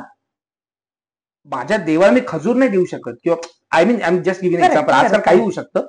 पण त्यामुळे ते आहेत. बाकी मोदी जे काम करतात, ज्या हिरिरीनं काम करतात, ज्या निष्ठेनं काम करतात, ते फार क्वचित बघितलं होतं मी. म्हणजे प्रसार माध्यमामध्ये ते आहेत, नाही असं नाहीये, पण पूर्वीचे जे मला प्रसार माध्यमामध्ये सतत छाये हुए असायचे आणि वल्गना करायचे. मला त्यांचं आवडतं एक महत्वाचं, की त्यांनी जनतेशी साधलेला संवाद हा फार महत्वाचा आहे. कारण मन की बात हा त्यांचा कार्यक्रम जो असतो, तर मी रोज रेडिओ ऐकतो, सॉरी मला खूप सवय रेडिओ ऐकायची आहे. त्यामुळे मन की बात त्यांचा महिन्याचा आणि 14 पासून जे सुरू झालेलं आहे ते आज सगळ्यात, आज 11 वर्ष होतील चालू आहे. कसं असतं, सुरुवातीला करून मला कंटाळा येतो, कंटाळा वाटत नाही त्यांच्यामध्ये. त्यांच्या कुठल्याही बोलण्यामध्ये, वागण्यामध्ये त्यांचे मीम्स खूप झाले, त्यांच्याबद्दल खूप वेडवाकडे बोललंही गेलं, त्यांचं चेष्टा खूप झाली वगैरे वगैरे वगैरे. पण कुठल्याच गोष्टीला उत्तर न देता आपलं काम करत राहणं, जे ध्येय आपण मगाशी म्हणत होतो, ध्येय. की ध्येय घेणं सोपं असतं, अवलंबणं आणि कंटिन्यू करणं हे फार अवघड असतं. आणि मला असं वाटतं की त्यांचं ते ध्येय ते करतायत. ही त्यांना माहिती आहे काय करायचं. मग त्यांनी आर्टिकल 370 रद्द केला असेल, किंवा तिथल्या जनतेला मतदानाचा अधिकार दिला असेल, किंवा तिथे व्यवसाय करण्याचा अधिकार दिला असेल, किंवा मध्यंतरी एका कुठल्या तरी देशाने आपल्यावरती एलिगेशन केली होती, मग हे दुसऱ्या देशात देशात जाऊन गेलेल्या. त्यांनी सांगितले पर्यटनासाठी हे किती करेक्ट, छान आहे. करेक्ट. सो ही जी बुद्धिमत्ता आहे ना, ह्याला एक वेगळी चमक लागते आणि वेगळं माइंड लागतं, की मी तुला मारणार नाही, पण तू मरशील असं मी बघेन. वेगळ्या पद्धतीने मारीन तुला मी. बारी नसेल, I mean I can solve the problem. I have different way. I don't have any one way. One way. तो माझ्याकडे वेगवेगळे तरीके आहेत, आणि जे तरीके तशातील लोकमान्य होत जातील. कारण मला असं वाटतं की त्या माणसाला एकंदर बघताना मी फार त्यांना ऐकते, पण जेवढं काही ऐकलंय, सॉरी, तशा जनतेचा विचार त्यांच्या डोक्यामध्ये आहे. म्हणजे काही शो ऑफ असू शकतो, नाही सर, एखादी शेवटी पब्लिक फिगर आहे, पण कन्सर्न दिसतं. मग आता ऍक्टर म्हणून तेवढं तर करू शकतं ना, की माणसाच्या एकच म्हणजे ऍक्टिंग किती दिवस करेल? 11 वर्ष नाही करणार ना. ऍक्टिंग फार तर फार वर्षभर करेल, नंतर कंट्रोल. आपण बाकीच्यांचा रंग बघितलेच आहेत ना, जे काय रंग आहेत ते, ते म्हणजे बघितले. हा, त्यामुळे ते अशा उड्या उड्या उड्या उड्या करणारे तसं नाही होत ते. ते त्यामुळे मला त्या अर्थाने असं वाटतं की समर्पित एक झोकून दिलेला, ज्याला आपण म्हणून सरेंडर करणारा माणूस, आणि ज्याला खरोखर देशाबद्दल काहीतरी वाटतंय, देशासाठी काहीतरी करावं असं वाटतंय, नवीन नवीन कल्पना त्यांच्या डोक्यामध्ये येत आहेत. सो त्या अर्थाने नरेंद्र मोदी, मला असं वाटतं की आतापर्यंतच्या सगळ्या, आपण जो काही 75 वर्षाचा इतिहास बघितला, तर त्याच्यामध्ये खूप जाण असलेला आणि त्याला दूरदृष्टी असलेला असा मला तो नेता वाटतो. आणि तू इथे आलास आणि आमच्याशी गप्पा मारल्या, म्हणून आमच्याकडनं छोटस गिफ्ट. अरे, आमचा एक मित्र आहे, त्याचा एक ब्रँड आहे सूंग नावाचा, म्हणजे आपण सूंग असं, सो तो इथे हर्बल इनहेलर म्हणतात. Oh, thank you sweet. So much. आणि जयश्री कलेक्शन कडनं छोटीशी ही बिग बॅग आहे. दिसते का बघा, छोटीशी आहे, दिसेल, ती घातल्यावर कळेल. कळवा, इट इज क्वाईट स्ट्रॉंग. हा, वा, so it is an inhaler. मस्त आहे.